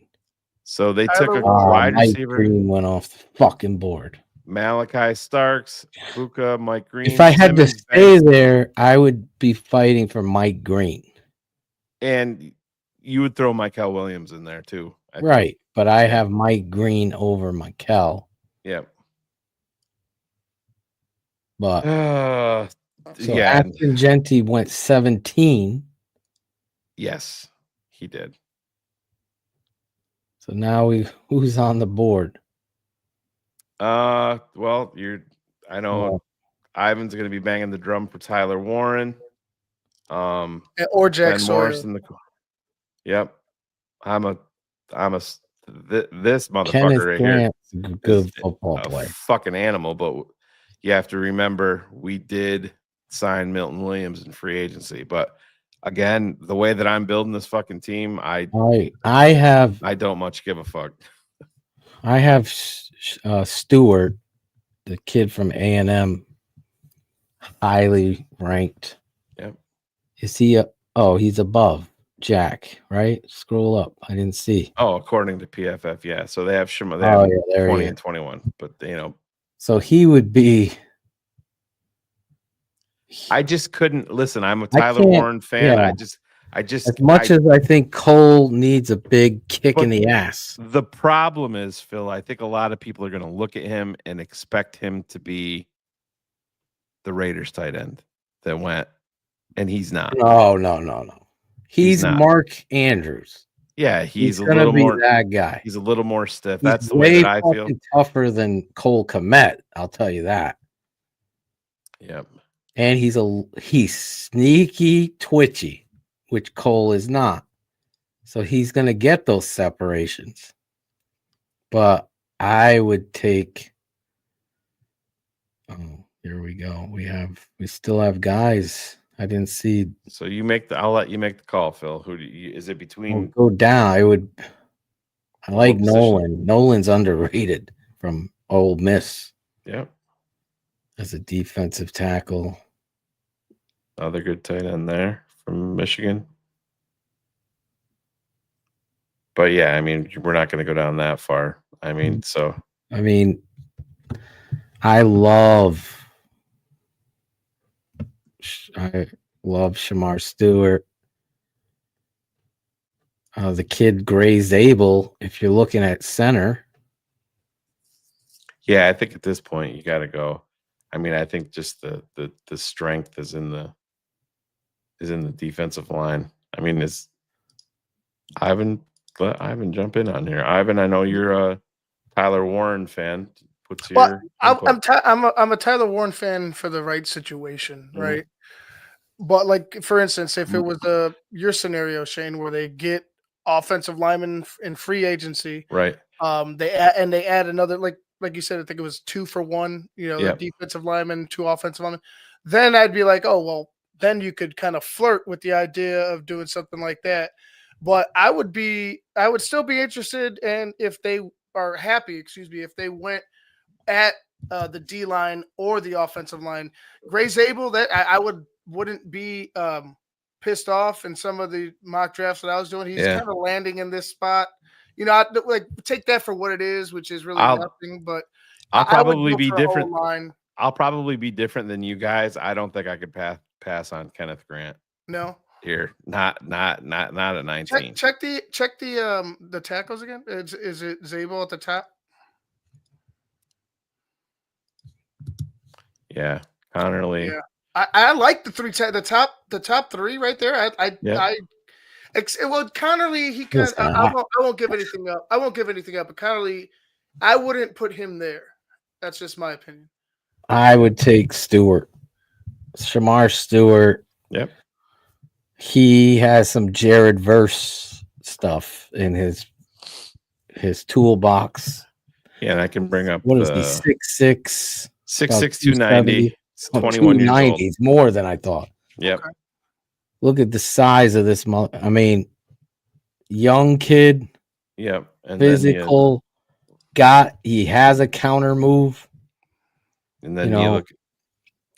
Kenneth Grant, 6'3", 339, 21 years old. Like I said, I just think you have to put a price. You signed in your scenario. You signed the D tackle. Yep. No, I get it. This is giving you an edge. My point is, and listen, I totally get Shamar Stewart. I have a good grade on Kenneth Grant, but this is your call. We'll let you go here. I get it totally. I mean, I'm a Shamar Stewart fan also. Listen, he's a force to be reckoned. It's going to fit perfect. This is a 4-3 defensive end who's got counter and set the edge ability. Right. He's physical at the point of attack. At one point, they were talking about he'd be the top fucking 10. Yep. So I'm just... All right. So we're going to pull the trigger on Shamar Stewart. It's our first mock. Bam. And then this is going to take us right through to pick 39. So I bet you when he runs at the combine at 6'6", 290 and hits a 4.7, he's going to be moving up the boards. So you can see the 2 guys that we were talking about, Tyler Warren, Kenneth Grant, Kenneth Grant to the fucking Steelers. That is such a Steelers pick. That is all fucking day long. Crazy. The Steelers and Ravens. If we didn't sign the kid, I would be okay. He's got to be in the conversation. Packers and Vikings kind of went the same way with defense.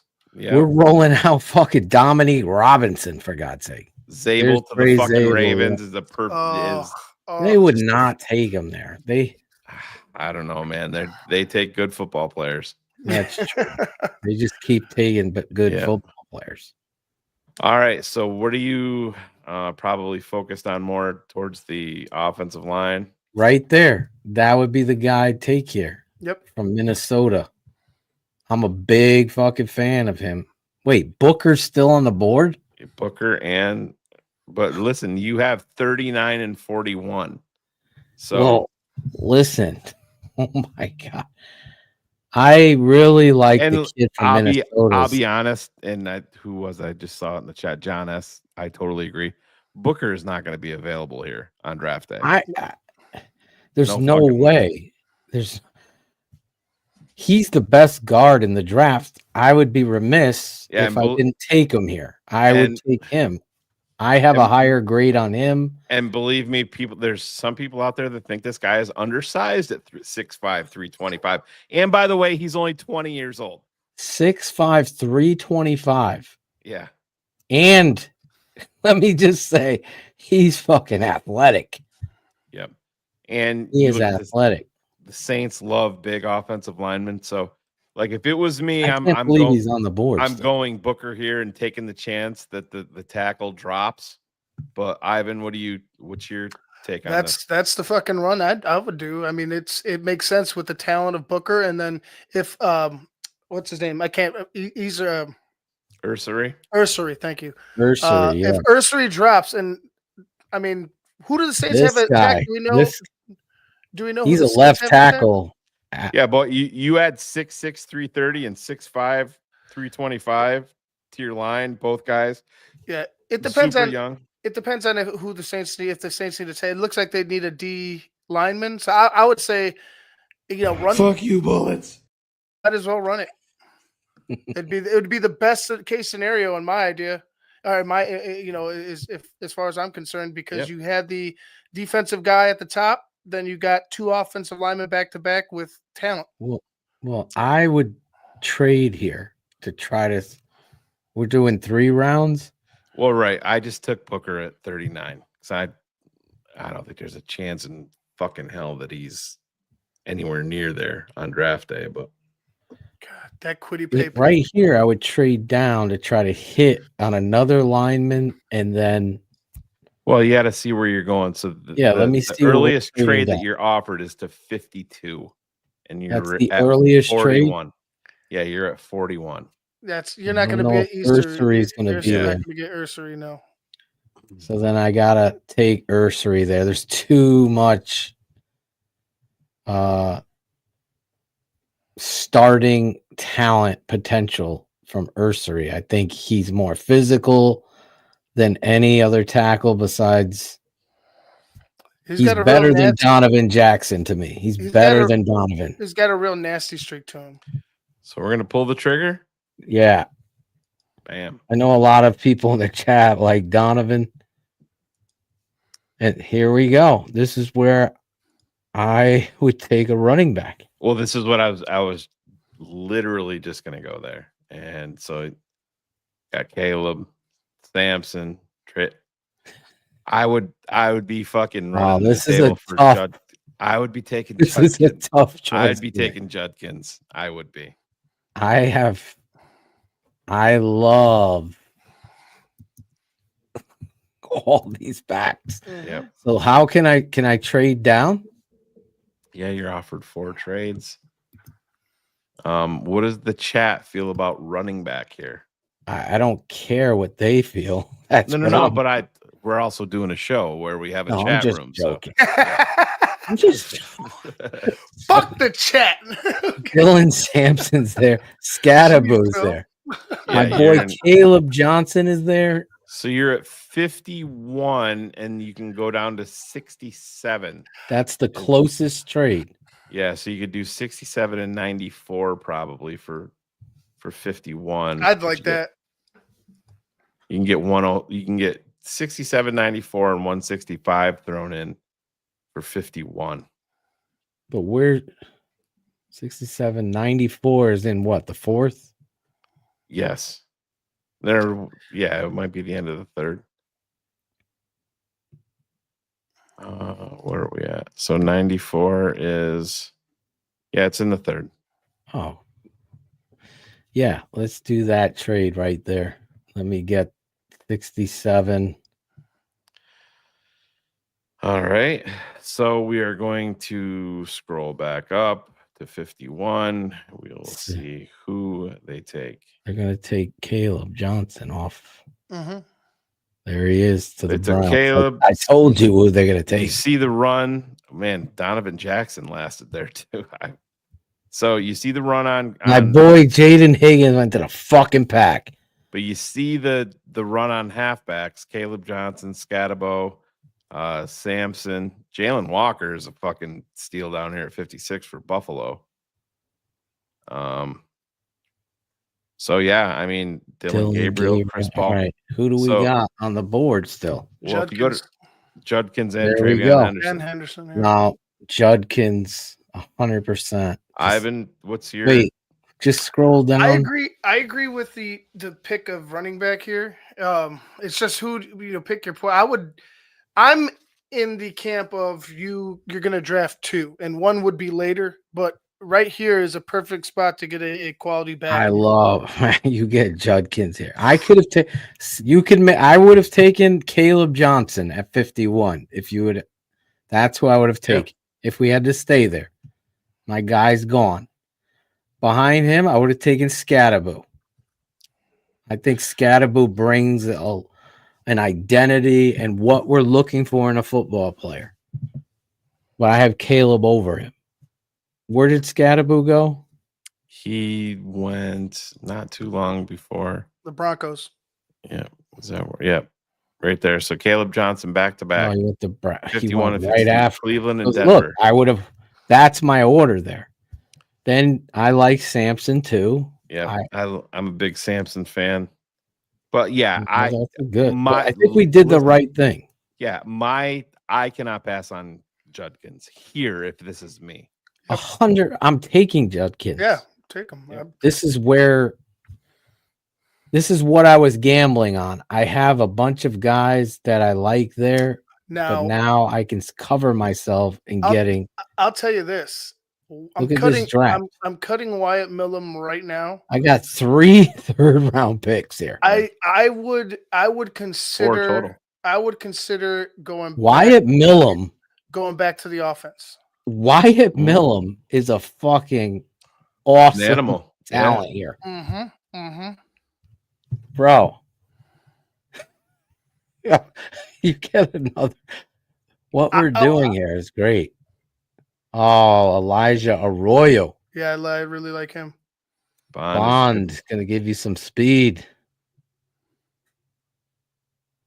I will tell you, I'm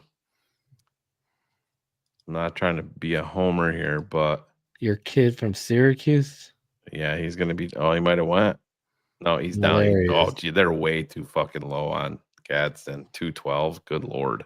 Arroyo is a fucking baller. Arroyo is gonna be a baller, bro. Mm-hmm. But so, what positions are you guys? You want to focus in on a? Specific? I just want to see.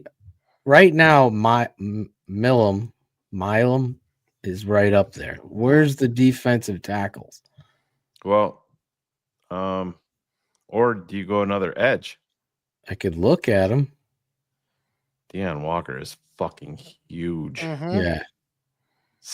Jeez. Bro, 45 he was outstanding. 20 years old. 20 years old. Yeah, I mean, too. He's got some. Jordan Phillips was good. Yeah. Very good. Riley Mills is in this draft. I thought he was going back.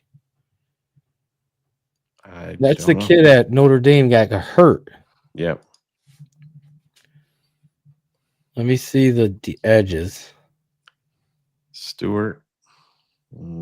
Robinson. Let me see the tight end. And then wide receiver. This Arroyo's a hell of a fucking player. Mm-hmm. I mean, he's super athletic. Bannon. He is your anti-Cole Kmet. Arroyo is. That's for 100%. goddamn sure. 100%. We're talking about a guy that can separate.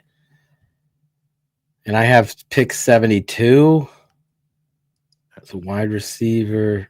Bond is very fast. He's bringing speed element. Yeah, Tez Johnson not going to give you the Jalen Noel. Yeah, Torrey Horton's a hell of a wide receiver too. Kobe Hudson. Nick Nash led the country. I gotta go Arroyo. I'm gonna gamble. You want to go with Milrow, Phil? So no, I can fucking shoot myself live on air. I gotta go Arroyo over Fannin. I just think Arroyo is a starting tight end in the NFL. Just watching him. They didn't use him well, and when they did, Kevin Winston's he's our patron. I had no idea he played for Penn State. Fannon's a good football player. I gotta go. This is my draft, so I'm taking tight end out of Miami. Ivan, you got any thoughts real quick before we? It's Phil's draft. I like I said, I would double down on that. I'm planning on my, but there is, right, you still have room to wiggle if you want to go 72, 83, and 94. So I'm putting the priority on the athletic tight end right here. Okay. That's where I'm putting it. We need it. We don't have it. I agree. Twitchy. My guess is that Millam will not make it to 72 to 83. Yeah. That's kind of why I'm like, I think there's an outside shot that the tight end will make it there. Yeah. I don't want to lose that tight end. It's going to be close. I mean, I would go with off. I mean, we already addressed line, and we have need a tight end. Picks. Yeah, so. I mean, you have. I got a guard and a tackle. Yeah, I need this tight end. And we're not right passing on the tight end. The next thing that you have to ask yourself is, do you feel comfortable with Millam if you took him inside? Yeah. Yes. Yeah, that's what I'm saying. That's why, but I also feel comfortable with Jonah. I know that I can get Gadsden later. I'm 100% going offensive line here. I'm not. I'm going Arroyo. I believe he's going to be a Pro Bowl tight end. That's how much talent this kid has. I believe in him too, and I agree. Like I said, I'm going offensive line in my draft here. But what you're saying is absolutely true. The kid's going to be. I think he can be a instant help to any team he's on. And to your guys' point, he is a fantastic compliment to Cole Kmet. Correct. At tight end. And he's fitting. He is what Ben Johnson needs. He's what you're getting in the kid from Iowa you're getting that. So yeah, and then give Caleb a weapon here. Just can't, guys. The way that you cannot go running back at 10. It's you can't fucking. Is there a pathway if you fucking we traded down a massive fucking free agency? I guess there is, but listen, nobody loves Genty more than I do, but I can't. You signed. We got 2 new guards and we have a tackle. All right, so we are pulling. Yes. The card for Elijah Arroyo. Maybe our guy will be there from West Virginia when we come back. And he's gone. Nice job, asshole. There you go. Anyways. Where's the draft? Where did it go? Oh. You don't see it up there? I see the draft. I don't see. Oh. There you go. Oh. There you go. So, Arroyo, Royals. Yes, Millam went to 74. Carolina. Yep. Carolina building Bond. That's a fucking Cowboys pick all day long.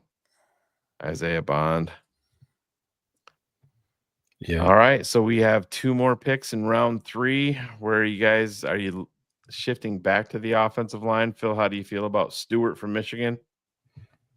I think he is the kind of football player that is shorter, but is going to give everything he has. Check out the guard. I'm looking at receiver here now. What do we got? Tezzy Johnson. I like Jalen Noel. He's a good football player. Ivan, you said guards? Yeah, go to guards. Oh. Mm-hmm. I wouldn't even be upset if they took Booker at 10 and we got him. Yeah. Phil, Tate Ratledge still on the board. Oh my God. Tate Ratledge is on the board. I would take, along with the center from Georgia is but still available. Oh my God. Because you still have 83 and 94. Well, I'd take Tate Ratledge here. He's now all of a sudden you're fighting. You're making a competition at interior offensive line. Mm-hmm. Ratledge is fucking a battler. Walker's still available. Jordan Phillips is still there. Too. See now, Deion Walker is a fucking menace. I think that I would go Ratledge, but I would have a hard time passing up Deion Walker if he's at 94. If we get him at 94, we got to take him. Remember, we're only doing 3 rounds. We still have other picks. What do you I'm taking Tate Ratledge. Based on that.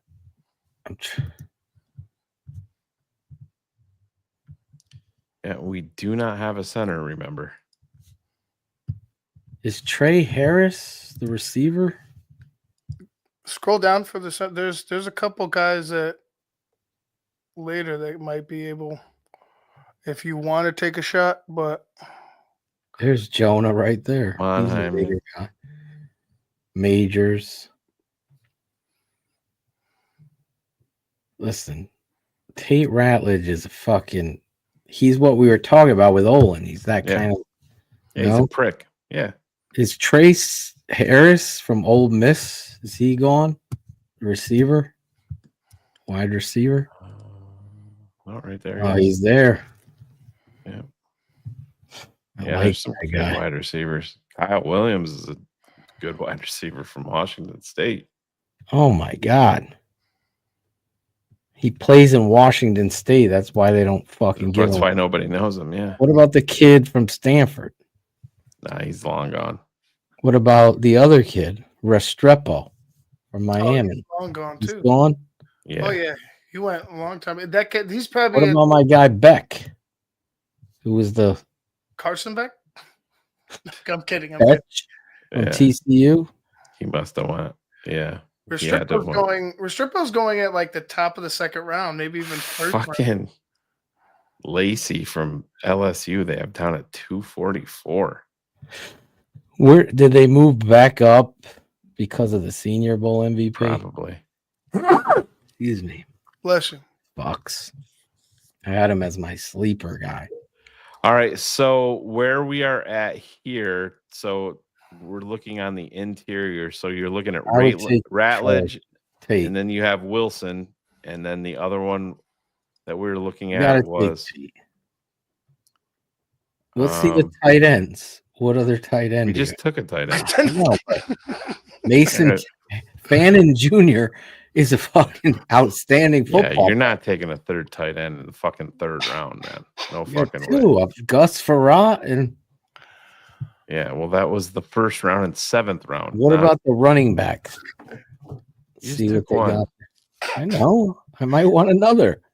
Thank I God like you don't have total control, Phil. Yeah, I'm I just do like looking. Giddens. I haven't said. I said Ratledge. Giddens is a hell of a back. I'm still not ETN against- is yeah. he's up and down. That's my guy right there. Ollie Up. Gordon. No, up. TCU. Remember this name, Rootin' Tootin'. You mean Texas Tech? I meant Virginia Tech. Sorry. See him there? Oh. Bashul Tootin'. And the guy that they have Donovan Raheem Edwards. Sanders is all the way down there. And Donovan. yeah. I mean, I would Where are if you getting these? Donovan Edwards is in the 7th round. I mean, holy fuck. Just fucking take him. Add him as well. I don't even care what you list him as. Listen, Jaden Higgins. Yeah. Him and the kid from Ole Miss, I'd have a hard time passing up at All right. 94. We have 32 seconds left on the clock. So are we going with Ratledge or are we taking the center? I'm going with Ratledge. All right. Let's go get him. There he is. You Scroll just up. passed him. Scroll up. Scroll up. Oh. There he is. So bam. There you All go. right, let's see. Let's see who went. So Ratledge, Ransom, Howard, Stewart, Trey Harris, Mason Taylor, There you Des go. Johnson. Jalen Milroe to the Jets. Well, have fun, New York. Oh, Deion Walker went. Yep. He went to the fucking Ravens. But you can turn around and take the fucking center from Georgia here too if you want. No, I'm taking this receiver from Iowa State. Is he still there? There. Oh wait, that's Jalen not Noel? the guy. Fuck, it's not Higgins. I thought Higgins was still on. No, the Higgins went way early. Fuck. Torrey Horton's a hell of a wideout too. A little skinny, but you don't want the center. How do you feel about the center from Georgia, Phil? I like him a lot. I think Yeah. he's a good football player. I don't think you could go wrong, but Who do you like him more than Monheim from USC? yes, I like him better I than would Mon- agree. I like him more than Monheim. Trying to get to receiver that I like in my notes. Hold on. Where is it? Well, Kyle Williams is still out there, and I don't know how the hell he's ranked 152. I mean, Jesus.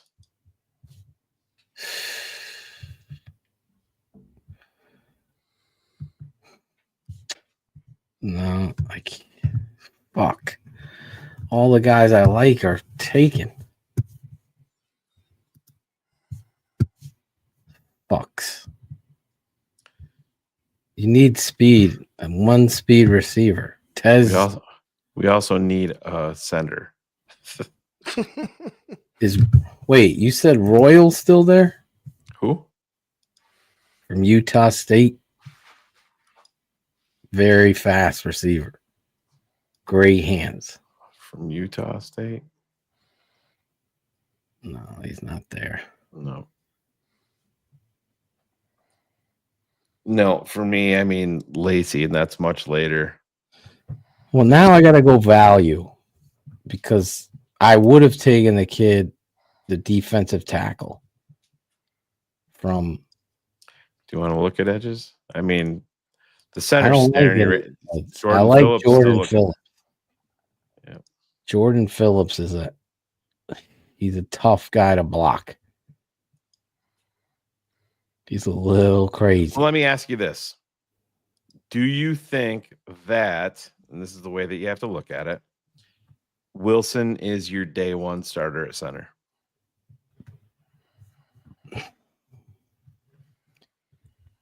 I don't know. Well, I would have to see. Then you're in a bit of a pickle, Dick. That's where I'm at. Because if you don't feel that way in the third round, then Yeah, that's why you guys are joking, but I'm looking at starters. Could this guy start? Go to running back and tight end. Then I'm looking at a possible starter. I'm making competition now in the room. So none of the running backs that I like are still there. I like the kid from. Well, you like Etienne. I love the kid from Texas. I mean, Virginia Tech. I always say Texas Tech. Tootin. Yeah, Tootin. I think he's going to be one of the most underrated, but I think he'll be there. How big is he? I think he's 5'11", like 210 pounds. Okay. Oh, Tootin, you talking about? Yeah. Yeah. Pull him up. Because I'm just imagining now I'd go with a more of a bruiser. Somebody who could probably, Well, have Judkins is your look. Yeah, I was right on the money there. Judkins is your fucking bruiser. This kid is a speed back. This kid has natural run instincts. I think he's one of the more. He's, fourth, fifth round kid. We didn't take Millum. He went 2 or 3 picks after our pick.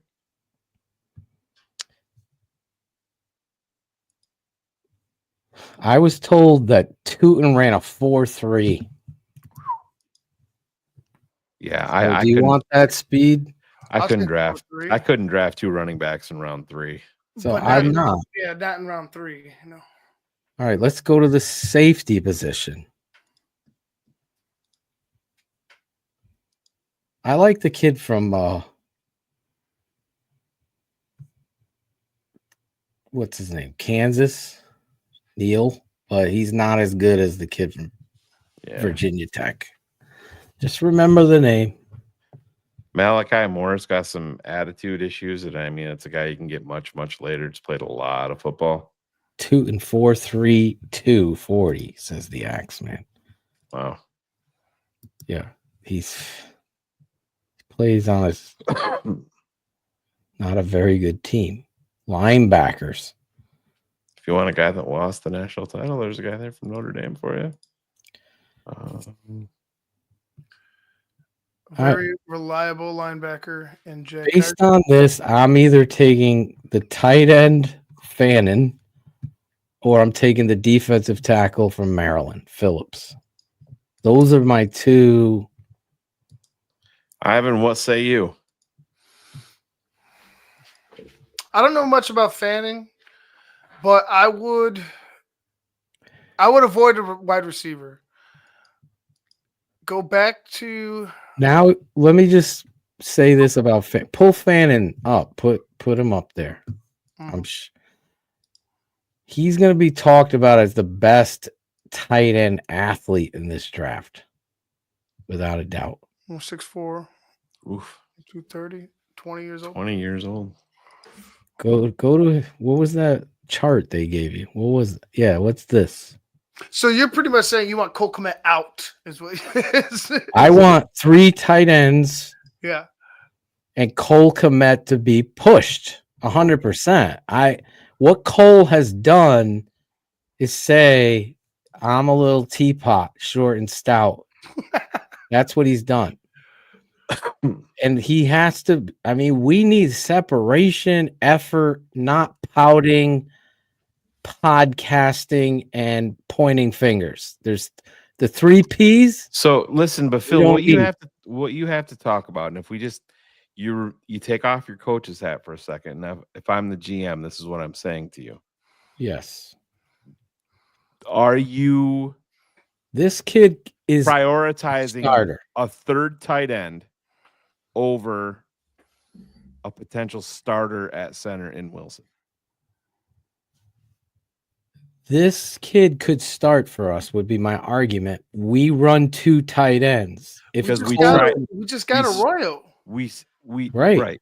We struck out in free agency at center. Okay.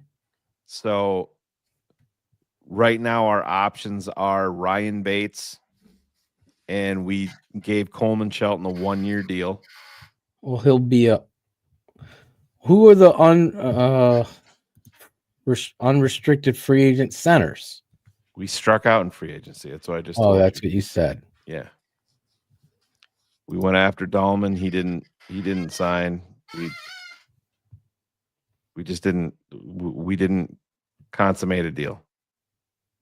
So are you prioritizing a third tight? Like I said, you just took Arroyo with a high 3rd round pick, and you have Cole Kmet at 5 years old. And we could have taken another like defensive tackle instead of taking a tight end if we would have went for Fanning here. So this is I believe in this tight end too. Right. So let me ask you this. Let me go back to our board. We got a left tackle. We got 2 guards in Booker and Ratledge. Yeah, I'll bring up our picks right here. So I could say that, based on what we drafted, so Shamar Stewart, edge? Tyler Booker, Ariante Ursary, Quinshon Judkins, Elijah Arroyo, and Tate Ratledge. You have one more pick at 94. And then I can make an argument later. We could get whatever. I think Harold Fannin is too good to pass up. Just like I thought Brock Bowers was too good to pass up, but we did because we got Cole Kmet. That let me ask you this. Shitty thinking. Let me ask you this. So Kerry Franklin, I'm keeping it 100. Who do you like over? Who do you like between Fannin and Arroyo? I already told Yeah, I Arroyo. know. So I'm double downing and protecting the position because right now we got tiddlywinks. We got Well, poor. One of them better be Gronk, and neither of them Tiddlywink- better be Aaron Hernandez. I'll just say that. Tiddlywinks is also literally the person that we have playing center. True. That's his name. But we also Ryan Bates can play center if he's healthy. With an arthritic shoulder. If he's healthy, he's getting surgery. See, what you're saying is you're not as high on Wilson as I am Bannon. I believe you take the best player, not need here. The best player out, like Connor Colby, he's a good football player. He possibly could slide over to center. I have a higher ranking on the tight end. So I would take him. I would say that's what we're doing. We're doing 3 tight ends. Sometimes I want 2 tight ends that can Fannin separate. your highest rated tight end? Or I mean your highest rated player left. Player right now, yes. He's over everybody. Correct. Okay. What's their rank? PFF. What Who about do they have the highest? Between Phillips and Fannin? Who's Fannin? higher? Fannin, I told you. I know you want to trade Caleb and start Riley Leonard, but that's a whole nother show we'll talk about. Yeah, right. All right. So, Ivan, what would be your pick? If the kid from Iowa State. I'm going back to either line. I'm going back to either line. All right, but I'm putting my name on this draft. Right. Right. So he just asked me what I wanted. Yeah, no, I'm just asking. Yeah, I'm looking for input. There's no input. Greg Bragg's literally having an aneurysm after this draft. Yes, and it is Kerry Franklin. It is a message to Cole Kmet. You got paid. You're here to be a leader. You have not. What you've led is pouting. That's what you've led us in. Wake the fuck up and come ready to work because there's 2, not 1, 2 fucking athletic tight ends that are going in a tight end offense. How many tight ends do the Lions use? 3 would be the right answer. So that's what I've just given my head coach. Can I talk you into Quinn Ewers, the quarterback from Texas, Phil? No. Listen, and Bannon will put his face in there and try to block. He isn't the best, but he'll put his face in there and gives it everything he has. So keep it. NFL is ready to announce our pick live on NFL Network, and here it is.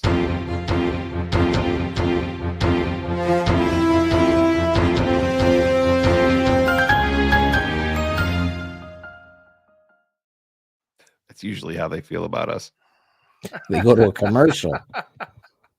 And the Bears are up, and then they go to a commercial. All right, so Phil. Yes, put it on. I'll take the blame. I'm taking with the 3rd pick, the 94th pick in the 3rd round. The Chicago Bears take Harold Fanning Jr., tight end, Bowling Green. 2 tight ends. Where's my draft grade, PFF? You fucks. They gave me a C- for Ursery. They didn't like Arroyo, Shane. Yeah. Well, that's fine. They gave me a B-. They gave me a higher grade for my 2nd tight end. So what's the overall grade? What do? They don't do that? We got a B+. Oh, yeah. There you go. A for Shamar Stewart. Take that, Kerry Franklin, and your Tennessee pizza.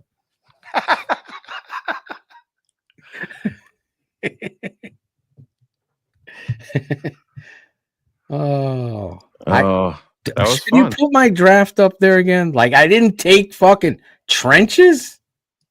Give me Oh a my second. God. Jesus Christ. What the fuck are you talking about, Carrie? How many fucking I took 2 tight ends.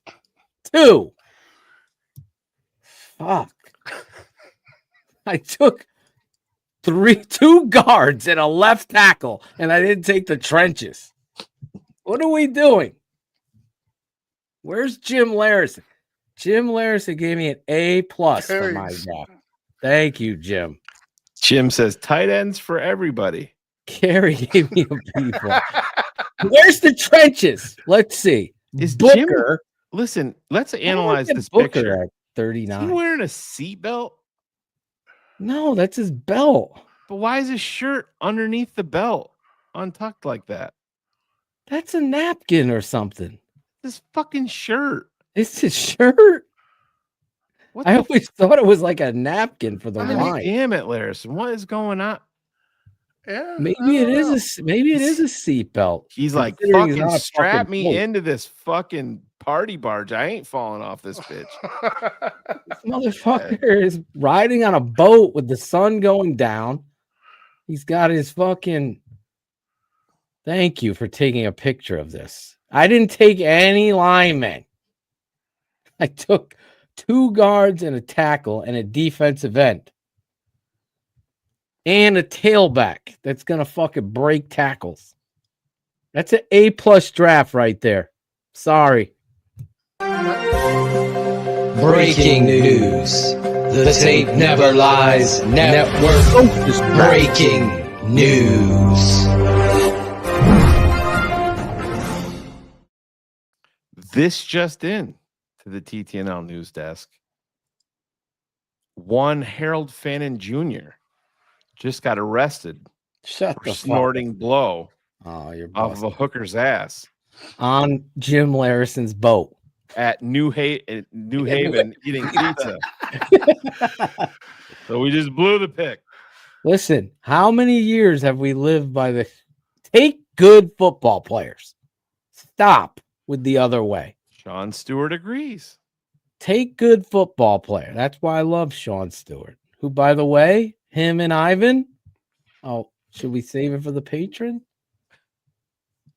The town hall meeting? Yeah, just save it for then. Bullets is no center, Bill. This is a I already Ryan told you we have Ryan Bates. Ryan Poles draft. Fuck you, Bullets. Exactly. He was like, draft a kicker. Why didn't you draft it? Send a message. Send a message. I sent a message to our tight end and Greg Braggs. I got 2 tight ends. CHGO just lost a podcast. I need those 3 P's on a t-shirt, Ivan. I have to go back and remember what they were. They were great, though. Pouting was one of them. Podcasting was another. And the other one was performance. There I you go. love all. Sure, he Let's loves see. balls. Next time we're going to do Shane's mock draft. Nope. Or Ivan's mock draft. Nope. Nope. I don't think you could complain. You get Tate Ratledge Yes. and Booker on the line, and Bullets wants a fucking center. Like, we're I would gonna have get. taken a defensive, an interior guy. I would have taken who had Phillips. Just because you could. I just had the higher grade. I gotta go with the better grade. That's fine. No, I don't Football disagree. player. Like I said, I don't know Fanning. I could have been. So- Listen. At the end of the day, you could have said, "Phil, we got it. We need it." And yeah, I'm not. I don't have the privilege to sit down with these guys' personality. Ryan Phillips, we sit down with him, and he blows me away with his attitude.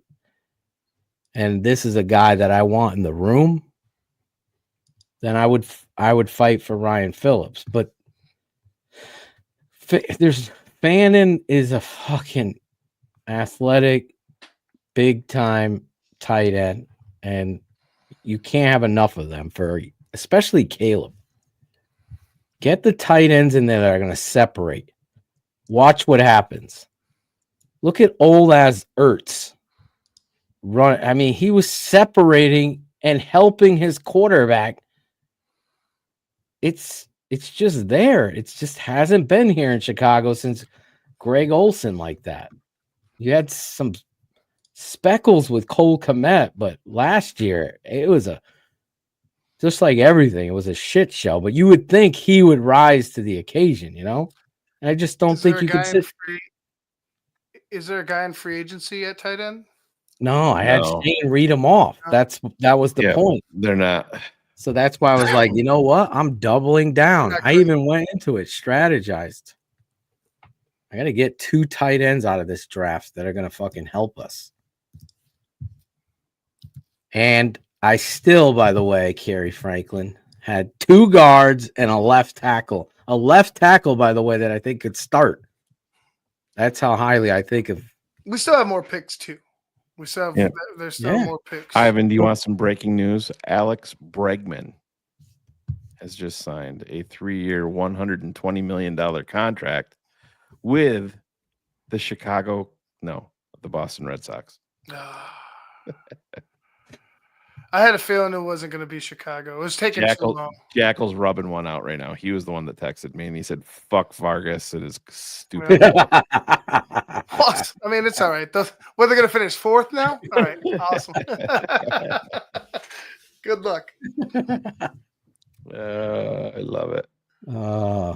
My fucking baseball team just sits here and does nothing. Yeah. Shut the fuck up, Shane. No spoiled brat. Buckle me in. I'm not falling out.